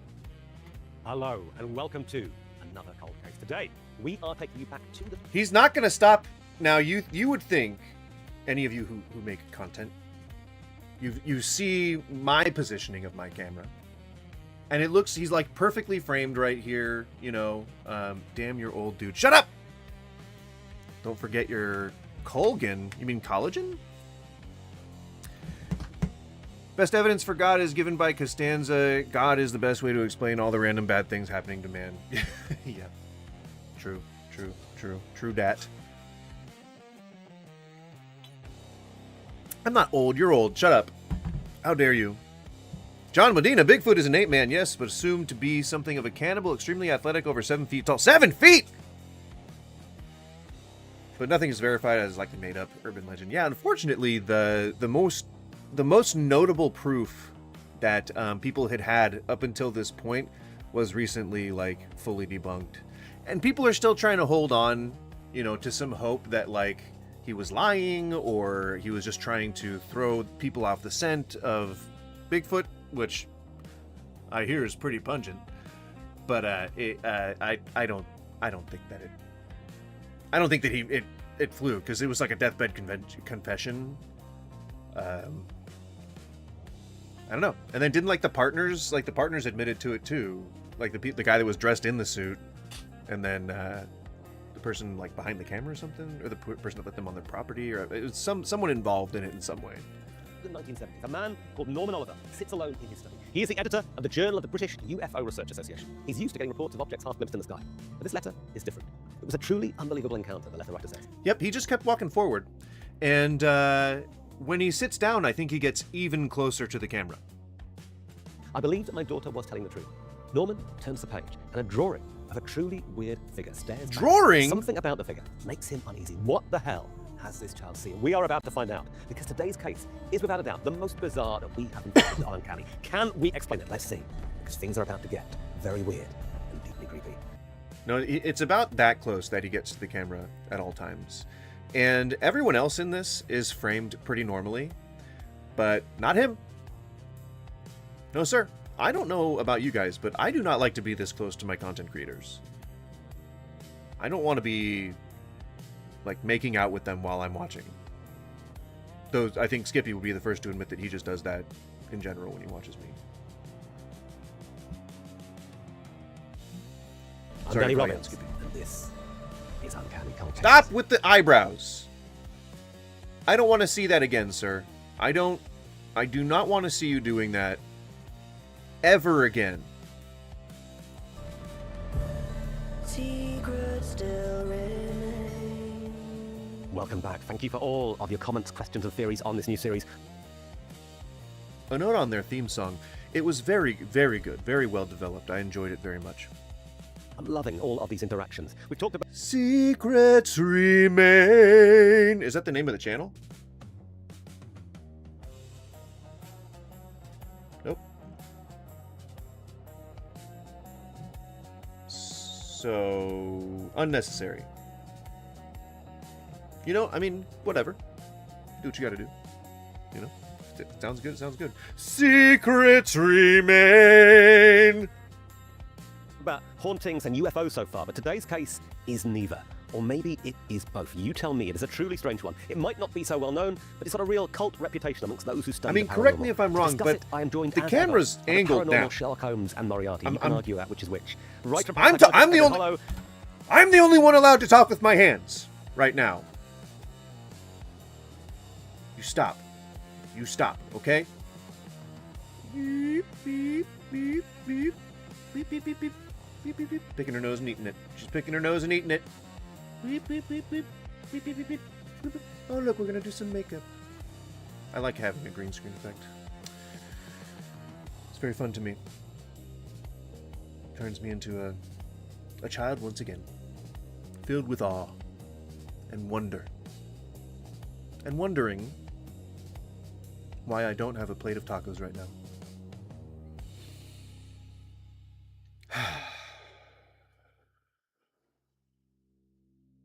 I love tacos. and forensic psychologist and hardcore skeptic, Dr. No, it's a little too hot for pasta. Yeah, I think tacos would be good. Tacos are refreshing. Squeeze some lime on them. Bam, bam, bam. Eat them just like quick little pops, like boom, boom, boom. Get like a little taco bite, another taco bite. It's gone. I need a full plate of them. Kieran O'Keefe. Evan, it's a case that defies easy categorization, isn't it? I mean, spoiler alert here, things are going to get really bizarre. It is. I think it's arguably the weirdest case that we've ever worked on, and I think that the difficulty lies in we don't know what we're dealing with. Okay, come on. You know, the holiday setting, location where... Get into it. there's stuff Across the water, but also back in time as we bring the details of this strange case to life. It is a Tuesday afternoon, drifting into early evening, in the village of Lake in Sandown on the Isle of Wight. 7-year-old Faye, small for her age and red-haired, is roaming the edges of the village common with her friend Mark, when their chatter is broken by a piercing mechanical wail. I lick his cheek. The children stop playing. It's not an ambulance, it's not anything they've heard before. The sound rises again. But you see what I'm saying? He's just too close to the camera. It's like just close where like I want to back away. Like I don't want to be as close to the TV. I don't want to be as close to the monitor, you know? It's weird. Closer this time. They follow the noise across a golf course and push through a hedge into a desolate, marshy stretch of land near Sandown Airport. The place feels gloomy and the temperature is dropping, but curiosity pulls them onwards. And then the noise stops. Ahead, like a narrow wooden bridge spanning a stream. Beyond it, the path thickens into a tangle of reeds. It's the kind of place where grown-ups warn children not to go. They hesitate, turn back, or go on. Faye steps onto the bridge.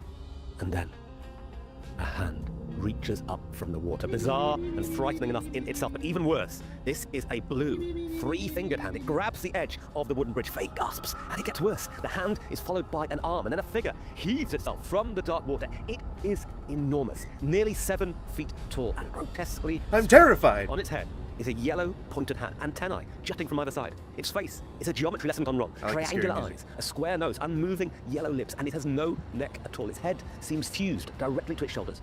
An adult would turn and run in horror, but Faye and Mark remain rooted to the spot, fascinated as the weird creature splashes about, searching for something beneath the surface. At last, it rises, gripping, holding what appears to be a book in its 3-fingered hand. Task complete, it lumbers out of the stream. Its gait is bizarre, high, exaggerated hops, knees lifting like a cartoon character brought horribly to life.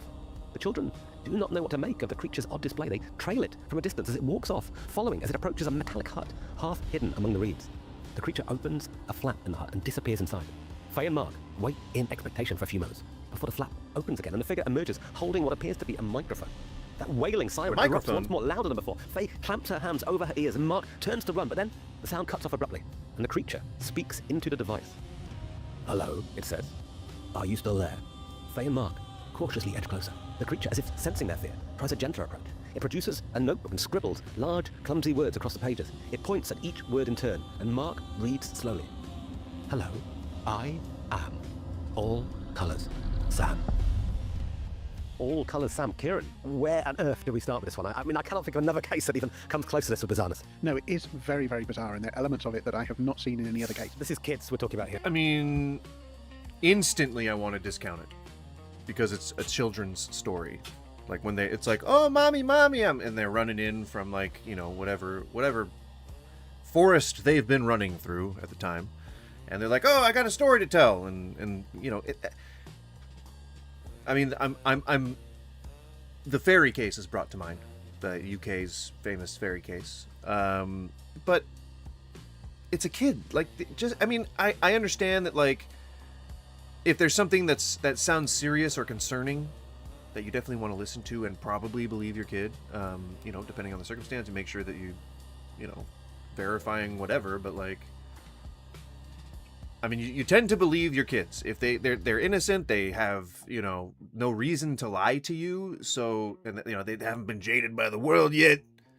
You know, they're not feeling all down and out about society, about the frills of the reality that we live in. I don't know why I adopted that accent, but they haven't yet experienced any need to lie, so they're, you know, seemingly believable. Okay, so, like, I get it. You know, but kids can also be kind of assholes sometimes. So you got to acknowledge that as well.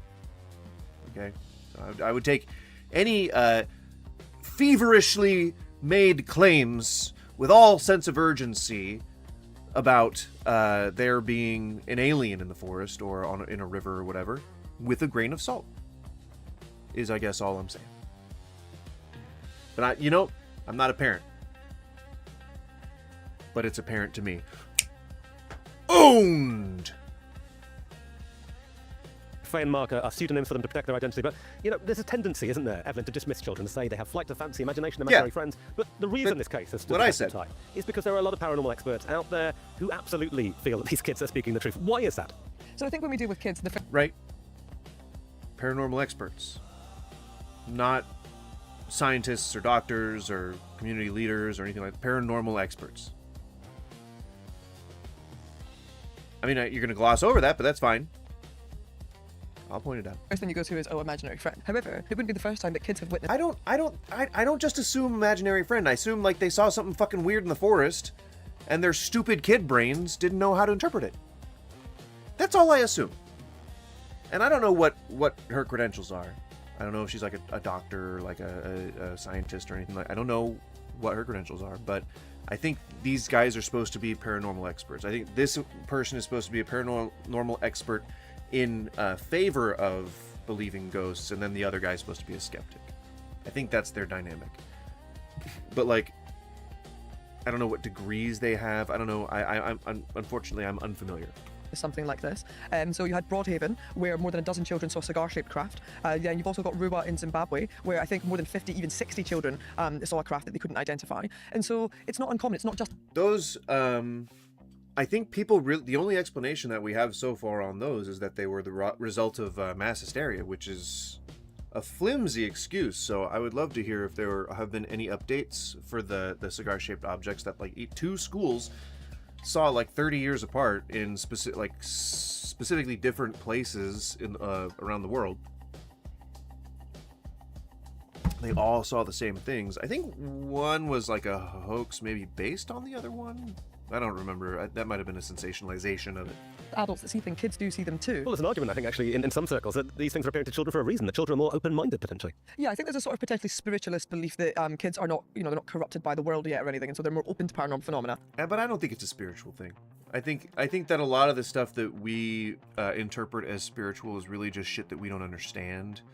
Like, my wife is a good example of that. Like, she's not into science. She doesn't care about why things work, and that's fine. Like, that's definitely not a judgment. But, like, when she's a bit of a hypochondriac, and when she thinks she's getting sick, and if I was to say, oh well, it must be allergies, then she would go for weeks thinking that it's allergies, and then the second that, like, but she's treating her body better at that point, and so, like, that's, you think, okay, well, I've cured my allergies, but you've actually been getting sick this whole time. And then when I suggest, oh, maybe you've been sick, I'm not like saying what it is. I'm saying, like, just a suggestion. I think, okay, you might be sick, because she's like, oh, I've been feeling this for 4 weeks and I just haven't felt any better. It's like, well, maybe you're sick. And then she starts getting a cold. See what I'm saying? Like, today is my monthly week where I abstain from THC from Monday through Friday. You don't need to cleanse, but I guess if you overdo it, you might every once in a while. Another perhaps biological or Friday night we're gonna go hard. I think isn't that a song? Friday night we're gonna go hard. If not, it should be, because that would be funny. Friday night we're gonna go hard on Friday night. Friday night is a night. It's the night to go hard. Friday, Friday, Friday, Friday, Friday, weed Friday. Neurological argument that augments that is that kids' sense of hearing and sight is different to ours. Also, we've never tested whether or not certain individuals.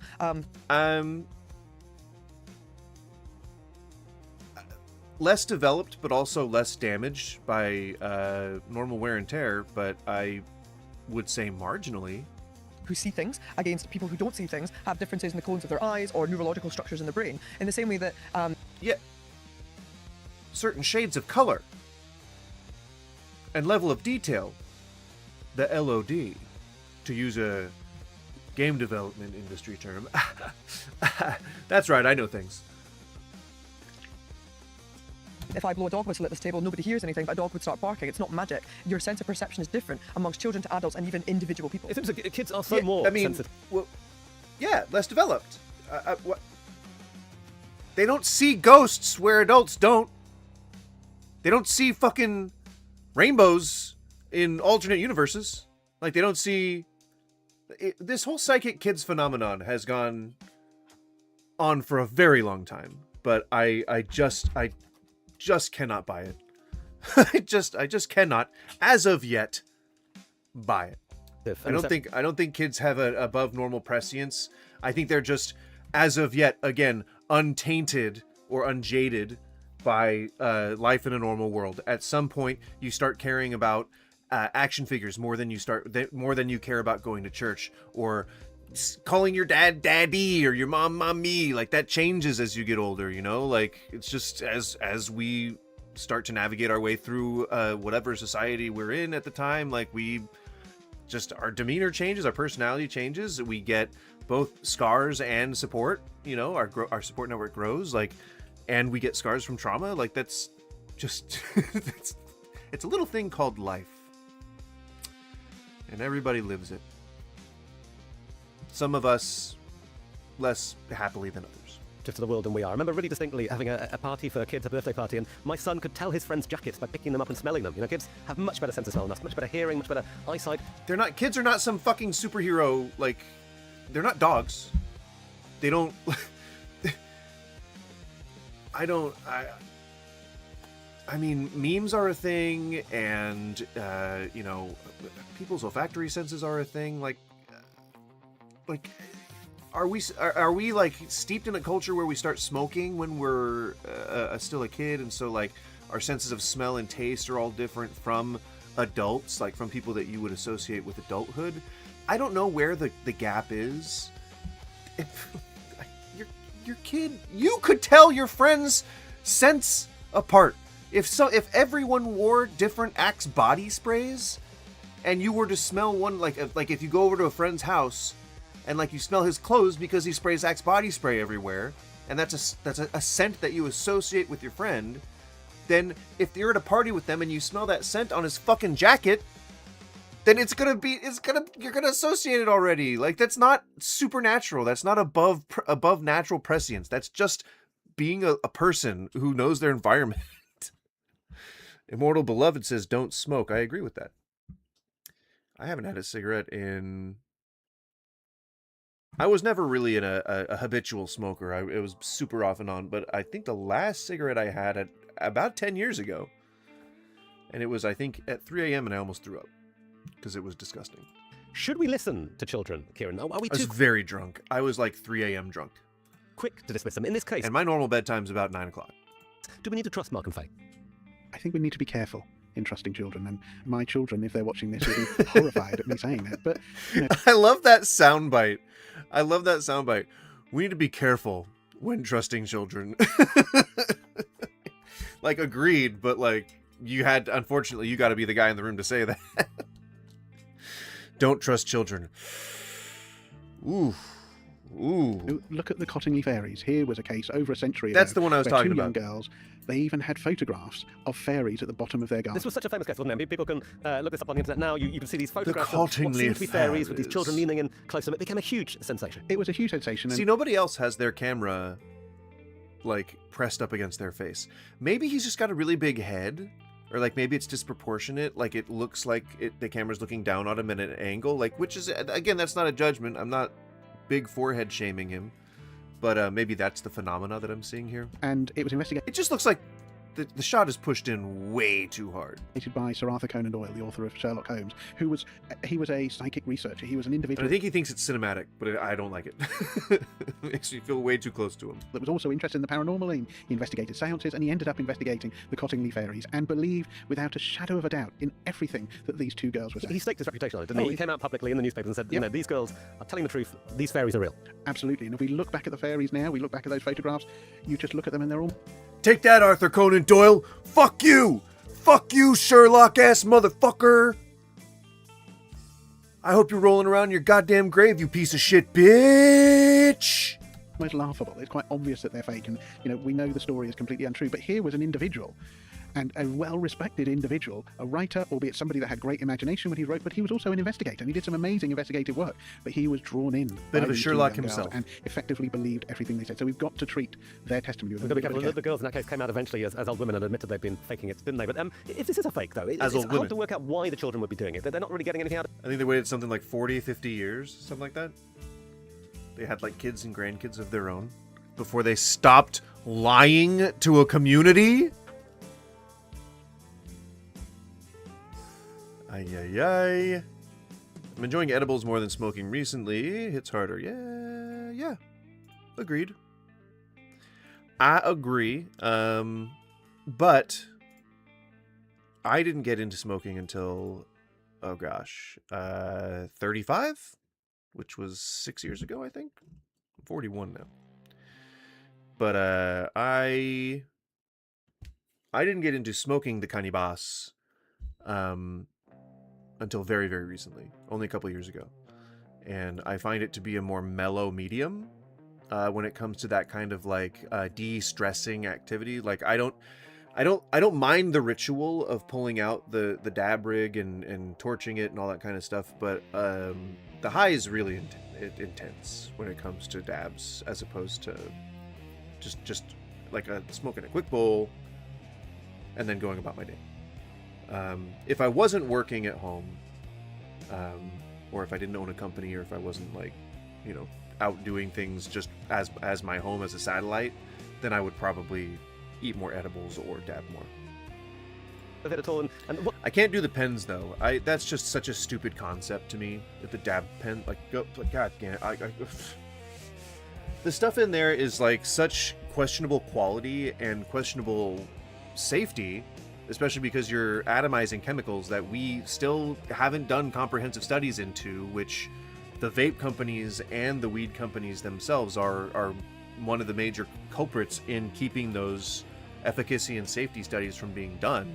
But you can hide all kinds of nasties in a vape cart. Like I don't recommend them. I never recommend them. I always say, like, either dedicate yourself to it and get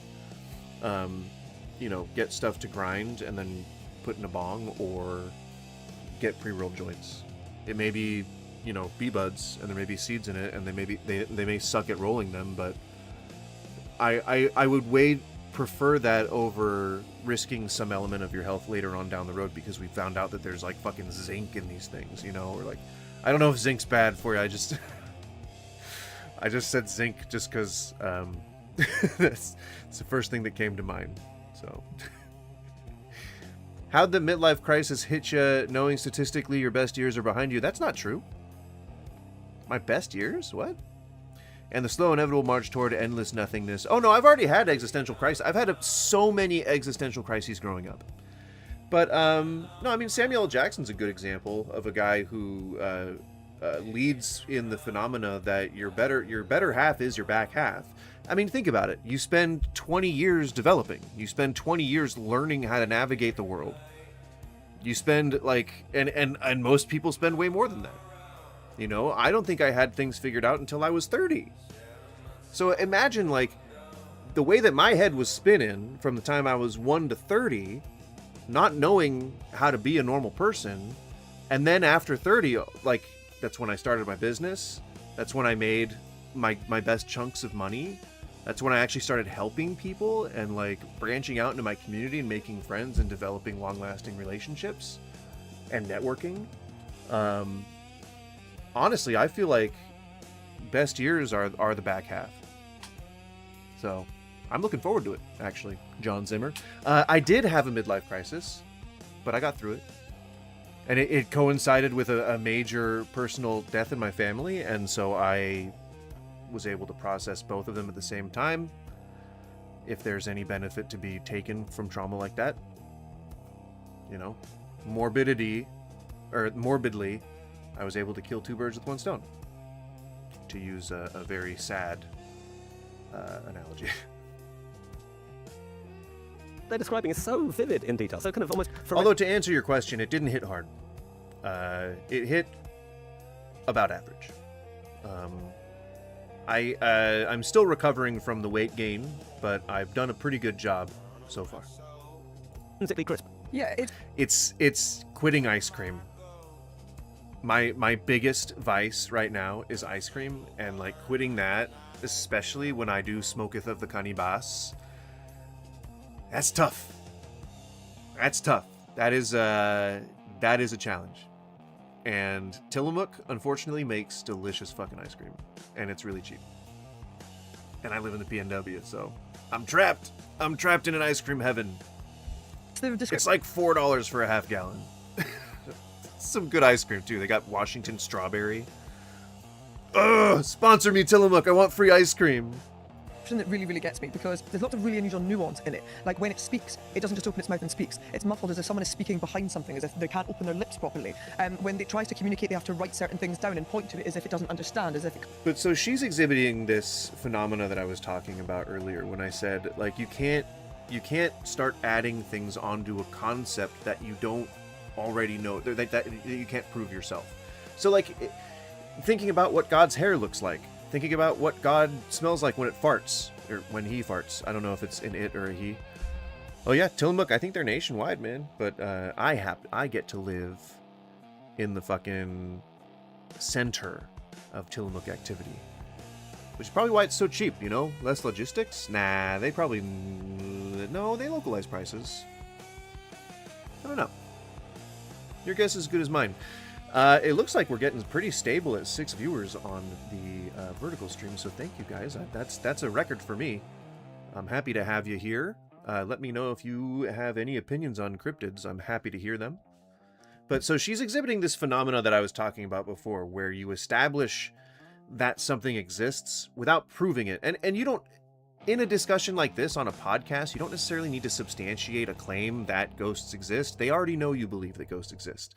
So we can suspend our disbelief on that one. But we as the public, like we in a debate with our friends, or we in talking with our friends around the table about something, like we don't know that God exists, so we can't say that he has brown hair, or that his farts smell like fucking peppermint, or that, sorry to ruin that flavor for you, Skippy. God farts, I would assume. If we were made in his image, I would assume that he farts as well. I don't know. I'm just assuming, I don't know. I don't want to talk too much about it because some people might have like kinks, and I don't want to be trying to stimulate any urges or anything, alright? So, you're certainly never going to see my dogs out. Never once. Except on, unless I'm trying to make money from it. Which, who the fuck would ever want that? I don't know why I started talking about it. It's disgusting.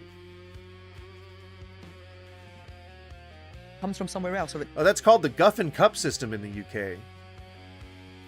I don't think it is. I think it was just that once for Taskmaster, but it's pretty funny. It's illiterate. Why does it use this thing that looks like a microphone? There's just so many bizarre things. If it is a person, why is... But so, like, yeah, you don't know that ghosts exist, so how do you know that ghosts can control minds? Or how do you know that ghosts can invade bodies? Or how do you know that ghosts are green or blue or anything like that? You don't know any of that because we don't know if ghosts exist. So, why are we discussing the microphone? Like, why are we discussing... she's trying to say like a kid wouldn't make that stuff up, but are you fucking kidding me? I was doing flipbook animations when I was 8. Like I was doing like fucking animations in like the shitty computers, you know, like I was doing the transparency tracing paper shit. Like I was making shit up all the goddamn time. And there are kids who don't like get creative who still make shit up. Like what? If we are made in its image, then God must be trans. Well, yeah, he doesn't have pronouns. Well, he does have pronouns, but he has all the pronouns. How can one entity be the image of man and woman at the same time? Well, because women came from Adam's rib. So if you were to take God's rib out, you would get like an upgraded Eve. But she'd be like more powerful.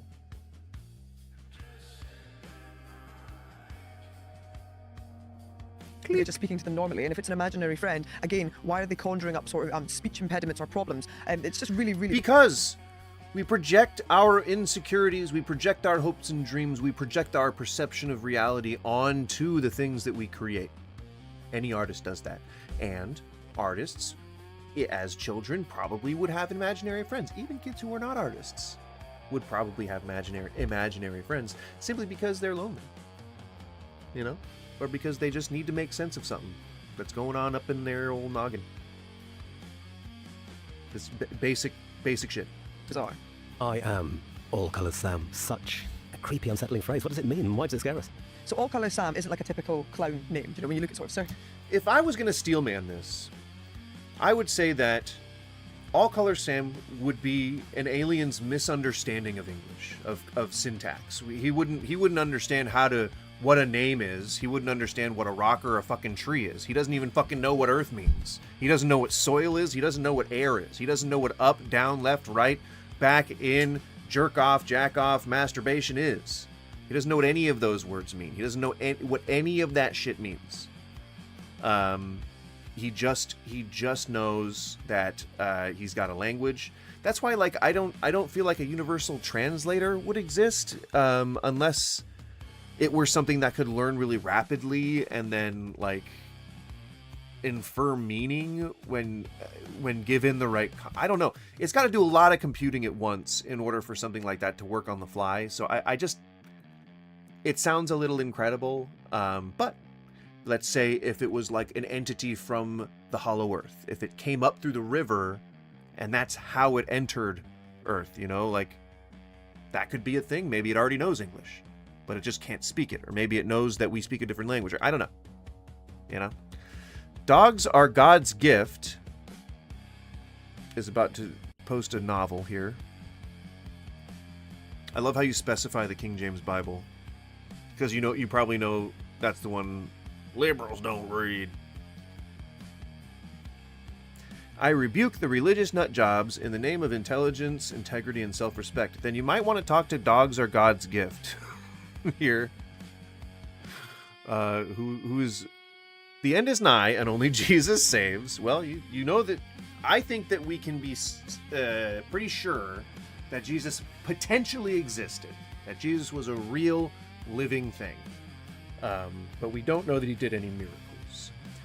This world is passing away for eternity. You have no idea whether that's true or not. You only have one book to go on. Jesus saith unto him, I am the way, the truth, and the life. No man cometh unto thy Father but by me. Ooh, spicy. Are you saying that Jesus is having sex with his dad? Everyone has sinned, which condemns them to damnation without Jesus. Then what did he die for? And they said, Believe unto the Lord Jesus Christ, and thou shalt be saved and thy house. Can you put that in modern terms? I'd love to see how your interpretation differs from every other fucking Christian. The Santa Claus people want respect is hilarious. It is hilarious. I agree with you, Geen. You know, I hope it's not a family name. Hey! acts and things like that. Is it some sort of state? Loof, what the fuck are we talking about? We're talking about cryptids, man. We're talking about monsters. We're talking about gods. We're talking about All Colours Sam. But anywho, my point was, if I was to steel man this, I would say that all color sim is just the aliens' misunderstanding of English syntax. Doesn't know what names are. Age name. If it was an alien, whatever that means, why does it call itself All Colour Sam? The reason why it feels unsettling is because there's no framework to put in. As humans, we have to categorise everything. I have to be able to say that's a ghost, and a ghost was once a living person who's now dead. It's an alien, it comes from a different planet, etc. There's nothing when I point here. There's nothing. What is All Colour Sam? Oh, I didn't post your thing. Yeshua was a man. Jesus was a marketing invention for the empire. Yeah? Religion makes people absolutely stupid. Not absolutely. It does make people stupid a lot. But those people, I think, were willing to be stupid in the first place. You can't make someone do something they don't already want to do. And that is, religion's got a hard pull, especially when it offers redemption, for people that do monstrous things. It's good bailout. Good bailout mechanic.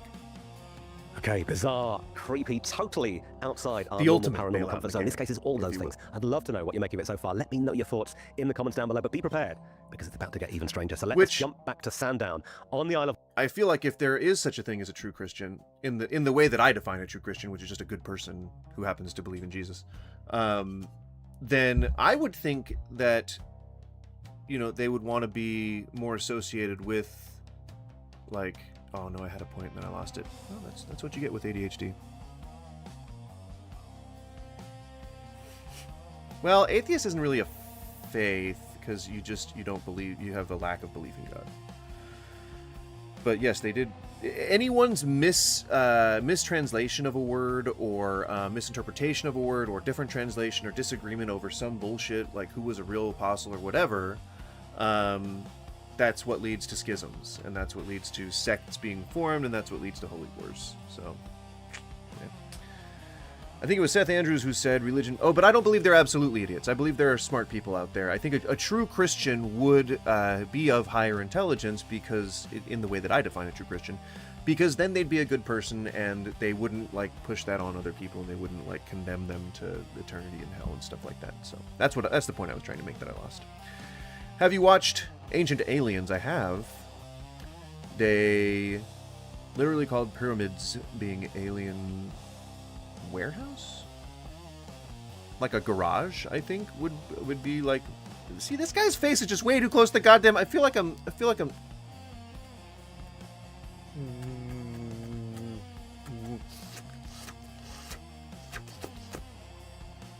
You know what I mean? I feel like... Get away from me! No, they deserve absolutely no respect. The only reason they command respect is out of fear of their large numbers of violent, egotistical, irresponsible scumbags that they are. I both agree and disagree with you. I agree, but I do think that there are just some people out there who are trying to make the world a better place, who are genuine. Nope, all religious people are irresponsible with the brains and what they put into it. Yeah, but you shouldn't be expected to utilize your brain to the fullest of its extent on average anyway. You should be able to just chill and hang out and lead your life the way you want to. As long as you're not trying to take away any rights from people, or trying to erase any civilizations, or do any kind of genocides or anything, it's all good. And some people who are like that would claim to be religious, and so I try not to hold that against them. I think that there are people who are religious who are genuinely good people, who have simply been maybe fooled, or they just grew up into that and never really actually thought about it. White in 1973. But I don't think that we have a responsibility to have explored every single facet of something in our lives just to determine whether or not it's worth believing in. I think some people can be forgiven for being misled. Do I have a mark across my face, or is that my monitor? No, it's on my camera, I think. Or is that a shadow? What is that? Do you see that on my face? No, now I can't do it anymore. It looked like there was a mark like that on my face. No religion here, and I help the disabled every day. No Jesus, no pat on the back. Well, yeah, I mean, you don't need religion to be a good person. I think some people are probably scared into it. Maybe they wouldn't have been good people in the first place, but I think, most people have some inherent amount of good. But you definitely don't need religion for that. Religious people like grasshoppers, when their numbers get large, they turn into all-consuming violent force of destruction. I agree with you there. When your religion, when your book tells you that you have to go out and kill innocent people just because they don't believe in your God, that's I think we've taken it a little too far at that point. All Colour Sam, this strange figure, attempting to communicate with Faye and Mark. Are you a man? Asks Faye. All Colour Sam emits a dry, rasping sound that might be a laugh and hesitantly attempts to speak. No, he says. Are you a ghost then? Not really, he says. Something about his face is weird. His lips don't move when he speaks. But I am, in an odd sort of way. The kid... Get your fucking face away from the camera. Kids feel a little more unsettled now. What are you? Mark asks. You know, Sam replies cryptically. He tells them that there are others like him, and that he is scared of... And to create a credible partner that doesn't take a cut of the proceeds as well. People. He invites Faye and Mark inside the metal hut. They crawl through the flat and find themselves in a space that makes no sense. It's on 2 levels. The lower room is papered in blue-green patterns like old radio dials. A small heater glows. Simple wooden furniture sits neat. So it's very House of Leaves. This is very like this is a kid's story. Like it's very hard to like. I don't know. It's very hard to imagine that this is a credible story coming from a child. That's why you cannot say these are good people trying to do good things. Well, no, I can, because not everybody joins Christianity because they're violent animals. Nor did they create violent gods. These people are people who like grew up in it, who's just like everyday Bob, Dick, and Mary Jane, who just hang out and like go to church, but don't actually like press their religion upon people. They engage with the community. They help out. They're good people. They would never have thought of whether or not people are possessed by demons. They never would have thought of, trying to impress their religion upon other people or try to kill anybody because they don't believe in God. They just want to be good people and do good things. They happen to just grow up and live in religion. There are people in Mormon communities, there are people in cults who, it is called ignorance, but ignorance does not denote evil. You can be good and ignorant. I don't know, those are not mutually exclusive. And happy birthday, if it is indeed your birthday. But like, there's plenty of ignorant people who try to do the good thing, who try to do the best they can, and probably die happy because they made an effort during their lives. Never have those existential crises, And I envy them. There is bliss in ignorance.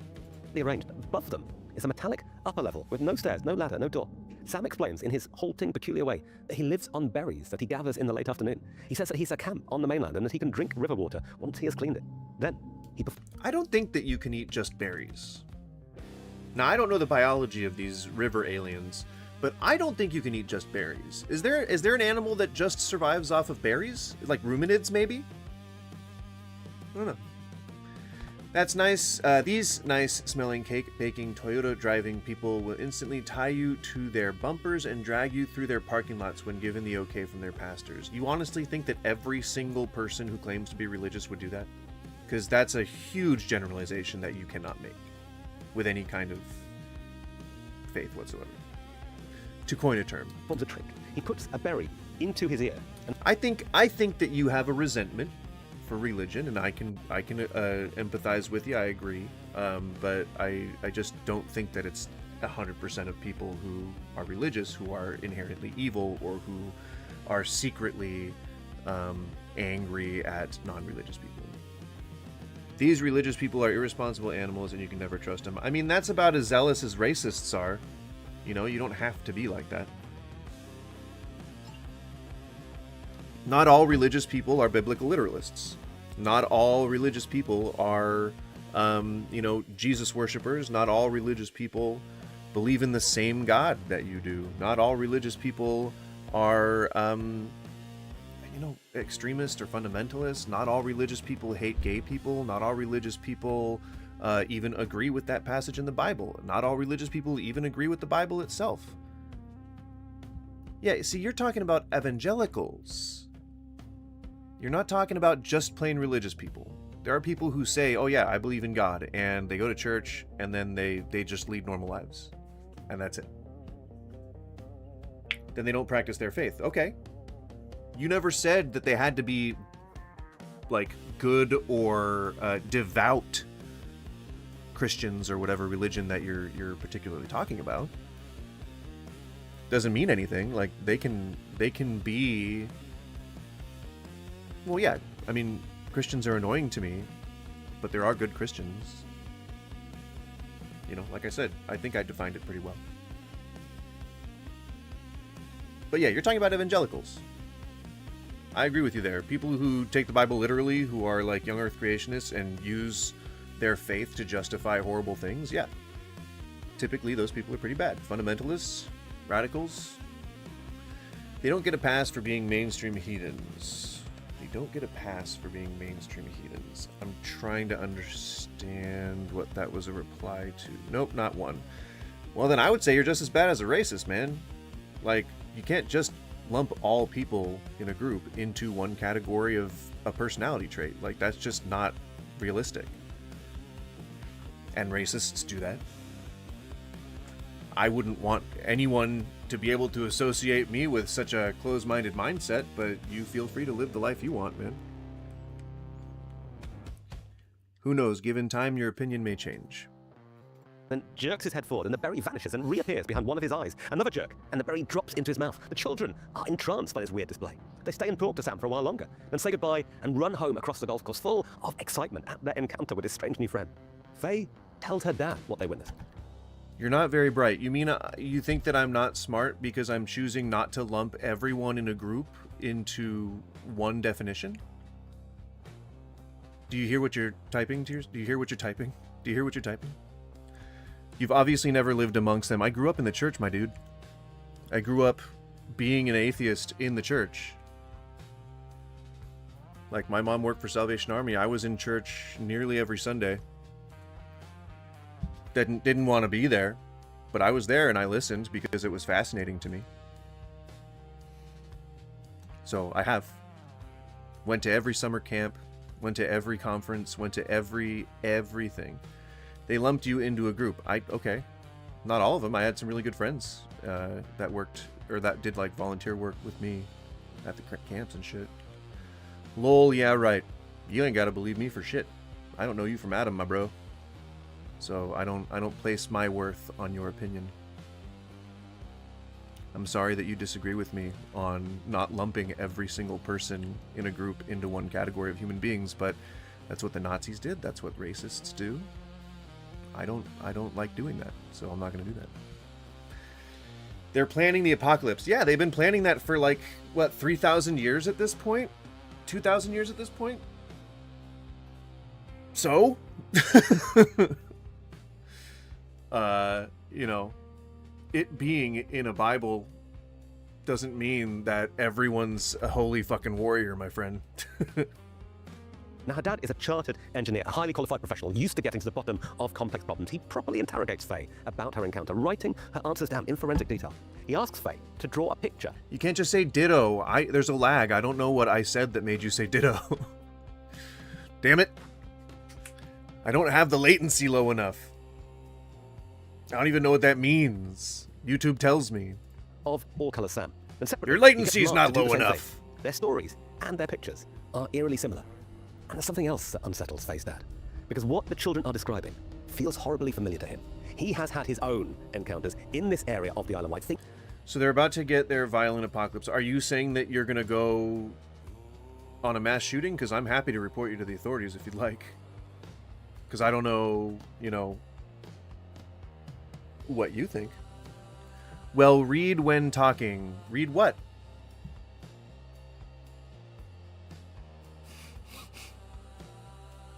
Oh, that I don't know you from Adam? You're in my chat, dude. When I go to your stream and try to tell you you're wrong and not smart, then you can feel confident, but you're on the back foot here, my friend. I don't know you, so why should I care what you say? I can easily ban you from my chat. Lol, you're a moron. Where do you get that? Where do I get what? You gotta reference what I said. He has never told Feyenoord. And to him, what the children are describing actually doesn't sound impossible at all. Blimey, just when you thought that this story couldn't get any weirder, it Stop absolutely putting your doesn't. face You've got so those fucking drawings close that to were the made by camera. Faye. That is Faye's drawing there, and this... Whatever, yeah. So, good rebuttal, man. Whatever, so what? Are you fucking 3? is the one that her dad drew based on Faye's account. We've got another one here, also by her dad. They have similarity, obviously. They're based on Faye's description. I'll still be able they to see depict something what that you is typed, otherworldly and very, no very one odd. else will. What do you feel we are looking at, Evelyn? So the first thing sound that's like a odd is that if baby. we are making an assumption that this was a person, perhaps, and that for whatever reason they were dressed up, whether that was sort of malicious or not, then it doesn't explain things like having missing toes or missing fingers. The height is obviously not impossible, but is unusual. But then it does do very strange things. See, I don't have to agree with every atheist, especially those that are seeming to be threatening militant action against people, again, who are a part of a religion that they don't agree with. I don't know why you would think that that's a point that anybody would support. So, I hope that you get put on a list. I'll certainly be reporting you. But if you're saying that religious people are about to get their violent apocalypse, that sounds like a threat to me. And I don't think people would take that too lightly. Make it seem like it can't be a person. And beyond just the figure itself, it's also the hut that it lives in appears to defy physics, basically. I So certainly it's a don't very want you strange sharing thing. It's like TARDIS. It's bigger on the inside than it is on the outside. It is. It's got an upstairs, it's got a downstairs. It doesn't make a lot of sense. Now, obviously, spaces feel bigger to children when they go in. It's not like they were in there with a tape measure checking the heights of the doors and things like that. But we have to assume that it was significant enough that it should have been seen by other people, or it should have left some sort of impression in the ground or in the grass. There should be some sort of remnant. And this is what I was saying. Like, the crux of my entire point was that if you can't substantiate it, like, visually, then, like, I need something else. Like, I need it to affect the environment around it. If we know that it is potentially affecting the environment around it, we can prove it exists. So, like, Bigfoot's footprints, usually debunked, but, like, that's good. It's a good start. We just got to keep doing that kind of stuff, getting evidence that actually measures up and isn't hoaxes. Unfortunately, it's been like cash grab after cash grab after cash grab, but I'm waiting for the day. I don't think, like, again, as time goes on, the longer the timeline stretches out, the less likely it's going to be that we're going to discover things like this. But man, I am still holding out hope. Interestingly, it's not seen by other people, and they talk about there being a group of workmen in the hut nearby who do not see this giant 7-foot figure. They don't see it, but then again, is that, a perfect support for a skeptical argument that it is their imagination? Normally, at this point, you would have leapt in and said imaginary friends. You haven't yet. Why not? I think it's partly because of my research into imaginary friends. Typically, you would be dealing with a scenario where you would have repeatable occurrences. You'd have a number of interactions, sometimes even daily, but definitely on a weekly basis. Yeah, even if I was to accept that imaginary friends are the solution to this, like, imaginary friends usually last for a while. They're not just one and done. So they'd be like having tea parties with their imaginary friend. They'd be running around the park with their imaginary friends, shit like that, But it's a single incident. That is not something that lends itself to the idea that it's imaginary friends. But also, the majority of cases, an imaginary friend is human, either a child or a teenager or an adult in a smaller... That I don't necessarily find to be true. I think people had, like, dogs as imaginary friends, monsters, like all kinds of different figures, not just humans. number of cases it'll be something else, but it'll be something that's identifiable. A talking animal, like a bear or even a dog on its hind legs, but talking or playing with the child. Now that's imaginary friends. You don't get those situations where the imaginary friend is completely distorted and unidentifiable. And that's what I think is very, very weird about this. It's almost like I'm stepping into Evelyn's camp, but I really want to make a point here. It feels as though we can discount... No, I mean, yeah, absolutely. I think that coming up with something that nobody's ever come up with before is such a hard thing to do for creatives that I can't imagine that a kid would just start rattling stuff off that nobody's ever thought of before. Like, yeah, it had eyes like triangles, Count the possibilities straight up. You never know. I don't know. I think they end up coming to the conclusion that it's like sort of probably this clown that was in town at the time. And that sounds plausible, but again, that's also really random. I'm going to stop this one because I wanted to get to the other ones before we ended the stream. So now, if you know this guy, Lore Lodge, not necessarily we don't necessarily share a political side of the aisle, but I can usually put that aside because he's not like overtly racist or homophobic or anything like that. I haven't heard that yet. I've heard some slightly anti-immigrant comments, but you know, nothing crazy. But this guy seems pretty steeped in cryptid lore. So if you like that kind of stuff, then feel free to subscribe and check out this stuff. Walker? I hardly know her. I'm Aiden Madison. Welcome back to the Lore Lodge.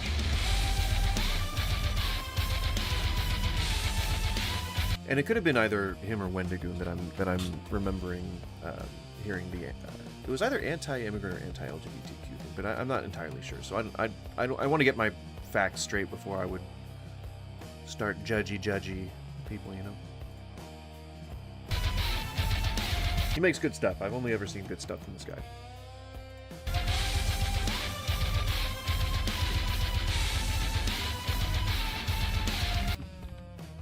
Whirlwind. But we were talking about skinwalkers the other day, and so I wanted to kind of cover something like that again. Paranormal activity is the Austin family, proprietors of a local general store and inn who believe that something may have followed a member of the family home after he returned from a visit to the infamous Skinwalker Ranch. Given the nature of the activity, the connection with the famous paranormal hotbed... Again, only a very small part of Skinwalker Ranch lore has anything to do with skinwalkers. And I know that that's not like a basis for debunking the entire thing, but I think too many people associate it with skinwalkers when it really doesn't have much to do with skinwalkers. So yeah, I don't know. I hate hearing about it because there's no chance that skinwalkers are actually invading a small town. It's just not a thing that is happening. So I don't know. We'll see. And the war-torn history of the region, it has been proposed that the town isn't just experiencing your average infestation. I'm listening. I'm also getting the ingredients together to make by none other than the skinwalkers themselves, or at least that's what Zach Baggins and the guys over at Ghost Adventures believe is. But I won't do that. Going on, and I do realize his name is pronounced Baggins, but Baggins is funnier. Now, as we recently discovered, Zach has absolutely no idea what skinwalkers are, but that doesn't necessarily mean that nothing is going on. While I couldn't find any references to paranormal activity affecting James Austin, his family, or the town of Torrey as a whole prior to their visit by the Ghost Adventures team, at least one member of the family did strike me as being particularly earnest about his experiences, and a couple of other witnesses came across as genuine, either in terms of their confidence about the things they were talking about, or their fear. Leaving aside the issue of skinwalkers. Yeah, so a preface about the legitimacy of the people involved is a pretty good step to take. I think if through substantiation we find that the claims that people make are true, I think that's better proof, or that's a better thing to shoot for. But you know, for now, it's good. I'm going to have to ask my Bigfoot hunting friend if skinwalkers are real. Well, you know, they're probably gonna. You know, it always falls into the yes or no camp, but to two extremes. It's either hell no, of course it doesn't exist, Bigfoot's the only thing that exists. Or it's, well, of course, if Bigfoot exists, of course other things exist. You know? But I find that the responses usually come in those two flavors, and it's never anything in between. You know, or it could be like a new realization for them. Like, they could be like, oh, I never thought of that. Oh, well, I suppose so. All right. Yeah. Oh yeah, this was supposed to be part 2 for today, but we got caught up. We can do this tomorrow. How Christianity is indoctrinating children. This one was about how some soldiers found a demon, and then I think that, nope, that's just something I wanted to watch. National Park has returned. No, and then yeah, and. This is more like just Christian stuff. I did want to watch this, so this is only 6 minutes, so we'll watch this first, breaking up the cryptid stuff a little bit.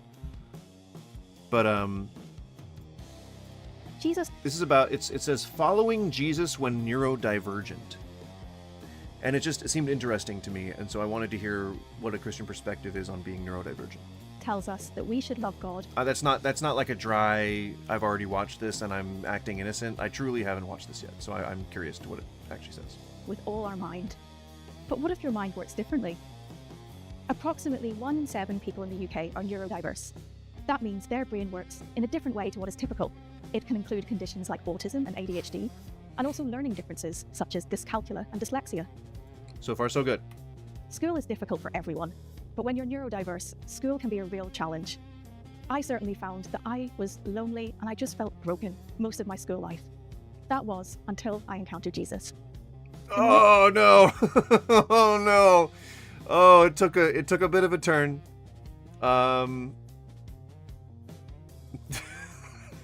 Feels like someone presenting a cryptid. Feels like we haven't really switched gears at all. Okay, I'm willing to hear her out. Bits of this feeling of brokenness.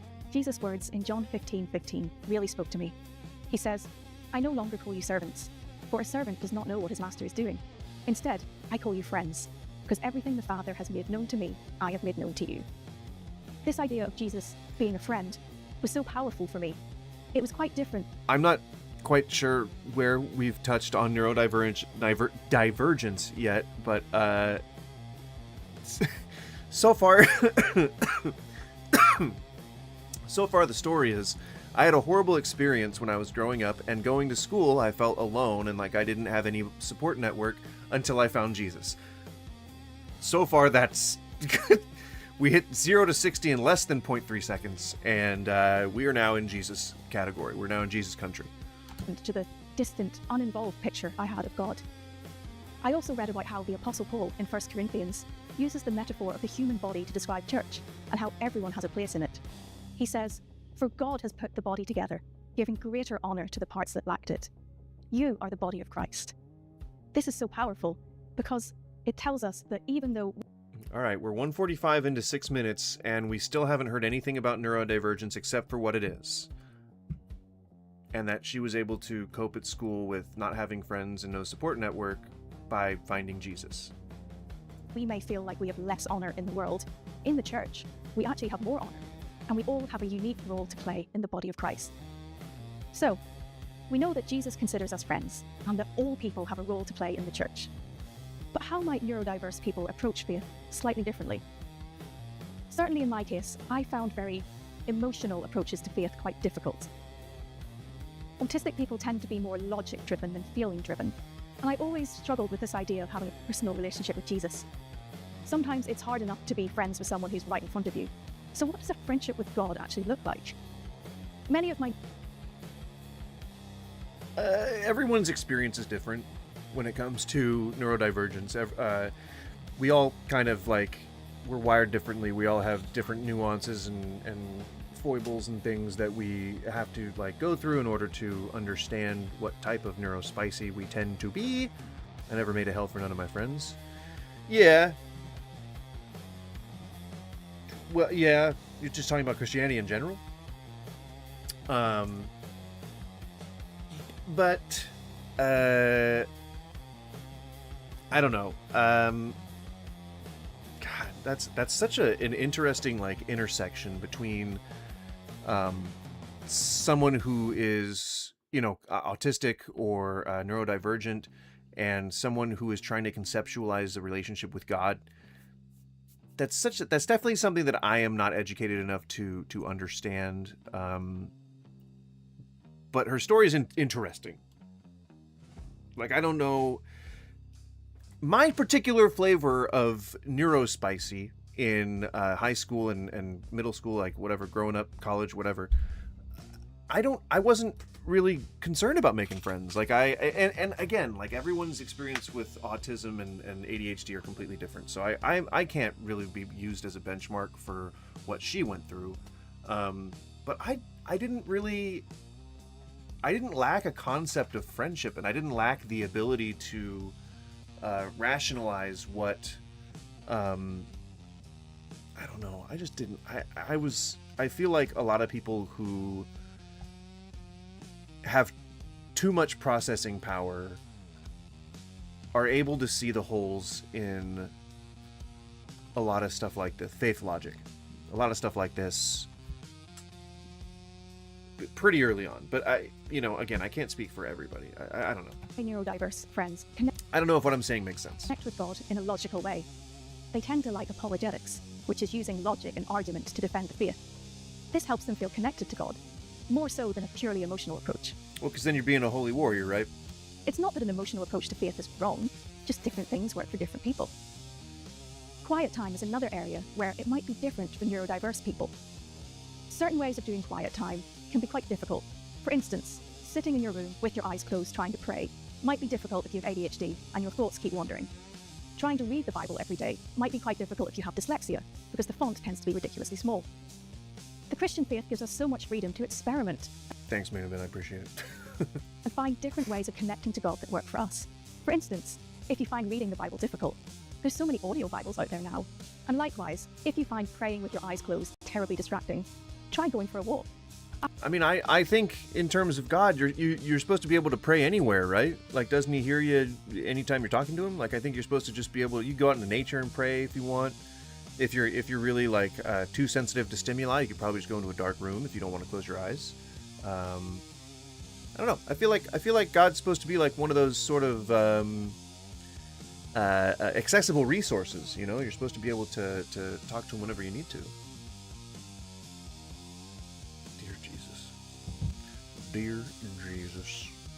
I certainly find that engaging with creation in a practical way while I pray helps me be so much more focused than if I was just sitting in a room on my own. So like playing a religious board game. It's also important that your faith doesn't become a source of anxiety.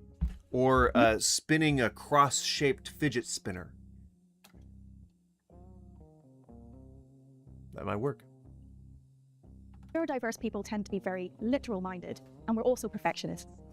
So when I started taking my faith seriously as a teenager, I became obsessed. But see, this is, again, I didn't want to try, I didn't want to cross the line into ableism, but she's already doing it. So I don't think that it's right to stereotype autistic and ADHD people as having some kind of superpower. But in neurodiverse people, we often see growth in intellect because of environmental factors and because of limited processing power for other things. Like, it's just simply a byproduct of the way that your brain is wired. And in that increase in perception and logic and you know, cognitive abilities, which again, we shouldn't be seeing as like some kind of like a superpower or like a unique thing that makes them special. It just happens to be the way that their brain functions. It would drive one, I would assume, to more questions about faith in God, rather than just a blind acceptance. Because I don't know, I feel like a lot of neurodiverse people are really like empirical and like want to know why things work. But that's, again, I can't speak for everyone like that, and that's really just my own experience. So I don't know, it's really interesting to see like another angle to things in the neurodivergent category. Like, this is, I am having so much trouble wrapping my head around a person being neurodivergent and choosing to be religious. Like, I've just never seen, again, that intersection before when it's presented like this. So trying to follow every single command. So I wanted to watch and it then on stream. Judge people who weren't as obsessed because as I I want was. to share it with you guys. It wasn't a terribly healthy way of doing faith, and at the end of the day, it was all about anxiety. I was so worried about disappointing God that I thought the only way to gain his favour was to be perfect. Of course, that's not what the Christian faith is about. Jesus tells us that my yoke is easy and my burden is light. Of course, it's important to repent of your sin. Because my yoke is easy and my burden is kind. If you know that song, we can be best friends. But God does not want faith to be a source of anxiety. Take yours upon me, you can take mine. So as I finish up, I just want you to know that God wants to use neurodiverse people. Come, are you weary? In all facets of his church. Come, gather round, hear me find a rest for your souls. Even church leadership. Neurodiverse people can bring a fresh way of looking at things that perhaps others hadn't seen. So ultimately, I want this video to be a call to action. If you are neurodiverse, or suspect you are, be encouraged that God sees you. He sees your way of thinking. He designed you that way. And it's important to find a way of connecting to him without shame. And if you are neurotypical, it's important that you think, how can we reach out to the neurodiverse in our communities? It could be something as simple as saying hello to someone who's socially isolated in school. That can be how you show the love of Christ to someone who really... Okay.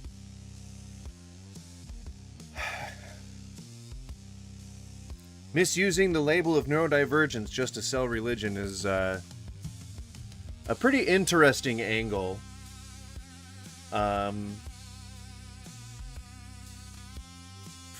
mean, I guess I was only really able to relate this to my personal experience, but she was only regarding her personal experience. She was talking about being like neurodivergent and worshiping God, and then like instead of offering any kind of insight, what it turns into is a call to action to spread fucking religion.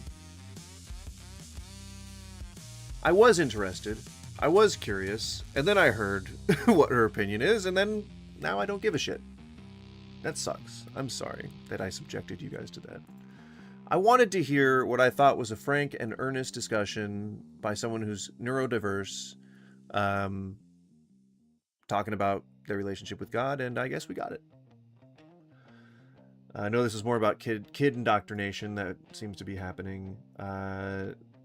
This was not about kid indoctrination, but I found that while looking for it, because she says she's a baby Christian, or she was a baby Christian at some point. I guess that's a term people use. Oh, and the mental health. This was the one that I wanted to look at. So, one scripture saved his mental health.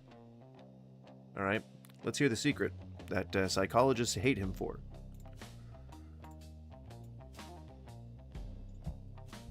Today, a scripture that is very near and dear to my heart and has truly helped me in so many areas of my life, but especially in healing and overcoming in areas of mental health. This passage of scripture saved my sanity. I'm so grateful to God, and I'm grateful to the Apostle John for his writings and the revelation.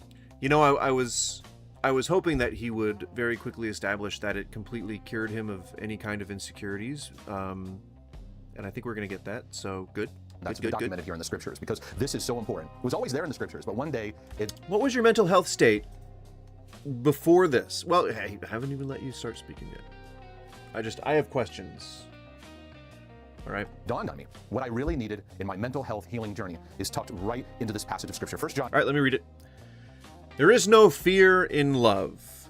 Now, unfortunately, there's plenty of fear in love. In love, you're going to make a lot of decisions that scare the living shit out of you.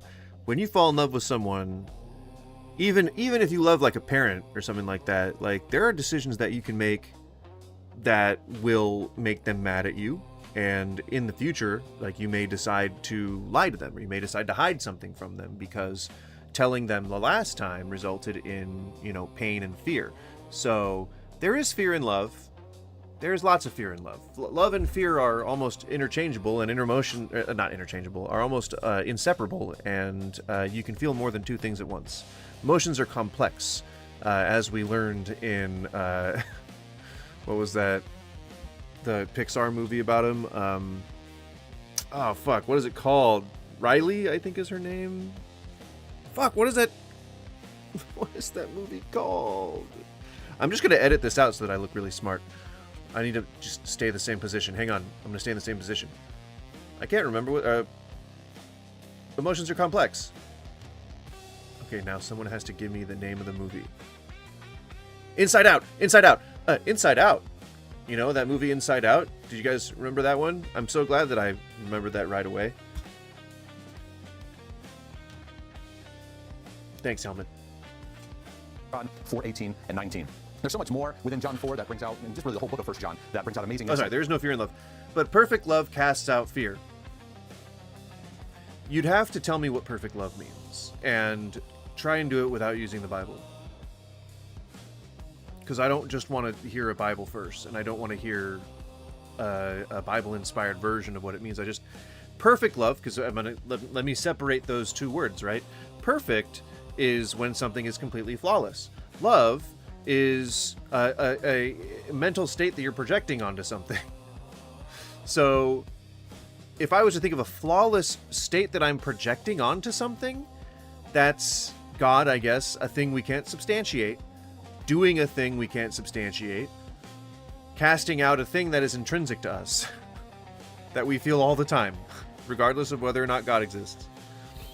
So already this statement is feeling kind of weird, because fear involves torment. Again, I can be scared that I'm going to fail a test. I can be scared that that my dog is going to die suddenly. I can be scared that my wife will leave me. None of those fears involve torment. So no, again, none of this has been true so far. So far, all of these words have been completely false when just looked at through an objective lens. Crucify me if I'm incorrect in my interpretation. But he who fears has not been made perfect in love. Another sentence full of gobbledygook. Let's try and dissect it. But he who fears, okay, so anybody, any human being, he who fears, has not been made perfect. Well, we aren't made, we're born. And perfect is a bit of a subjective term here. What is the perfect person? What does the perfect person look like? Is it someone who embodies the Bible's idea of what laws should be, or is it someone who embodies what what we would think of in modern terms, like someone who helps out in their community, someone who isn't racist or otherist, someone who has the better interests of people at heart? Would it be that person? What is a perfect person? So you can't make somebody perfect because, again, that's highly subjective. And he who fears is everyone. So everyone has not been made perfect in love, has not been put into a state that doesn't exist, in a thing that we don't know where it's coming from because we have no way to substantiate the being's existence who's delivering it. So again, this whole thing so far means nothing. We love him because he first loved us. There's just no context for this. Who's we? I don't know who this other person is. And if I'm taking this, he said this one piece of scripture saved his mental health. So I'm trying to apply it in isolation just like he did. Claims to have. So it's in isolation. There is no context. I am supposed to extrapolate everything I need from the scripture. We love him. Who the fuck is we? Who the fuck is he? Because he first loved us. Who are we? Who's we? Is it me and John? Is it me and Jesus? Who's we? Anyway, let's hear a story. But right here, John says this: there is no fear in love. And so we understand the context of relating to God. John says God is Which love. means nothing, He doesn't just as have we've love, he is established. love. It's the very nature of love. So as you learn what true love is, you learn that God is love and how to relate to him. And I needed to learn how to relate to God in his love and really rebuild the foundation of my life and journey. Nope. You just said a thing that jumped over a gap in logic. God is love. He doesn't just have love, he is love. It's the very nature of love. So as you learn what true love is, you learn... He just said God is love with nothing else. Like, John, right here, John says this: there is no fear in love. And so we understand the context of relating to God. John says God is love. He doesn't... No fear is love, he says, or no fear in love, he says that God is love. How does that make sense? What are we doing to I feel like I'm mishearing him. There is no fear in love. And so we understand the context of relating to God. John says God is love. Okay. There is no fear in love. And so if we understand the concept, John says God is love. How did this one scripture save your mental health if you're talking about previous context? I'm taking this in isolation, just like it seems like you wanted me to. And why are you injecting context? It's love. He doesn't just have love, he is love. It's the very nature of love. So... But what does that have anything to do with this? What does it have to do with that? There's no fear in love, but where'd you come up with God is love, and why are you applying that to this? As you learn what true love is, you learn that God is love and how to relate to him. And I needed to learn. You didn't say how you do those things. You just said that you do those things. I just need a step-by-step instruction here. How to relate to God in his love and really rebuild the foundation of my life and journey. And helping me to understand, as we're relating to God in his love, there's no fear in that. That helped me to understand. Right. So the way that you're interpreting it is that you should be unwavering in your love for God. You did a lot of mental gymnastics to get there, but I'm pretty sure that's what you're saying. Anyone who has a basic understanding of English, but no religion, would look at that and say, well, it looks like they're saying that fear doesn't involve, or is not in any way involved in love, but that's just untrue. But then we've got to redefine all these words just to make it make sense? That seems like a losing strategy to me. And that when it comes to relating to God, God is not using fear as a mechanism, debilitating chronic fear, to speak to you or to relate to you in your life. He doesn't? Sodom and Gomorrah flooding the earth at least twice? He doesn't use mechanisms of fear to increase belief? Isn't that the basis for like all God games? Yeah, I know I'm lagging. I know, I don't care anymore. I've stopped caring. No, it'll go back up. Just gotta give it a few minutes. And in your journey. And the word fear can be an umbrella to many words. It can be anxiety, it can be panic, it can be phobias, it can be aspects of obsession, it can be paranoia. No, fear is a singular emotion. It can be coupled with a lot of different emotions, but fear is one thing. Paranoia is another thing, and whatever you said, those are all different things. Those are not just one thing. It's weird that you think that. Oh yeah, it can be hypervigilance, it can be stress. There's so many words that umbrella off of this word fear that we often use. Even words like worry, or I'm over concerned, or I'm spinning, right? Most of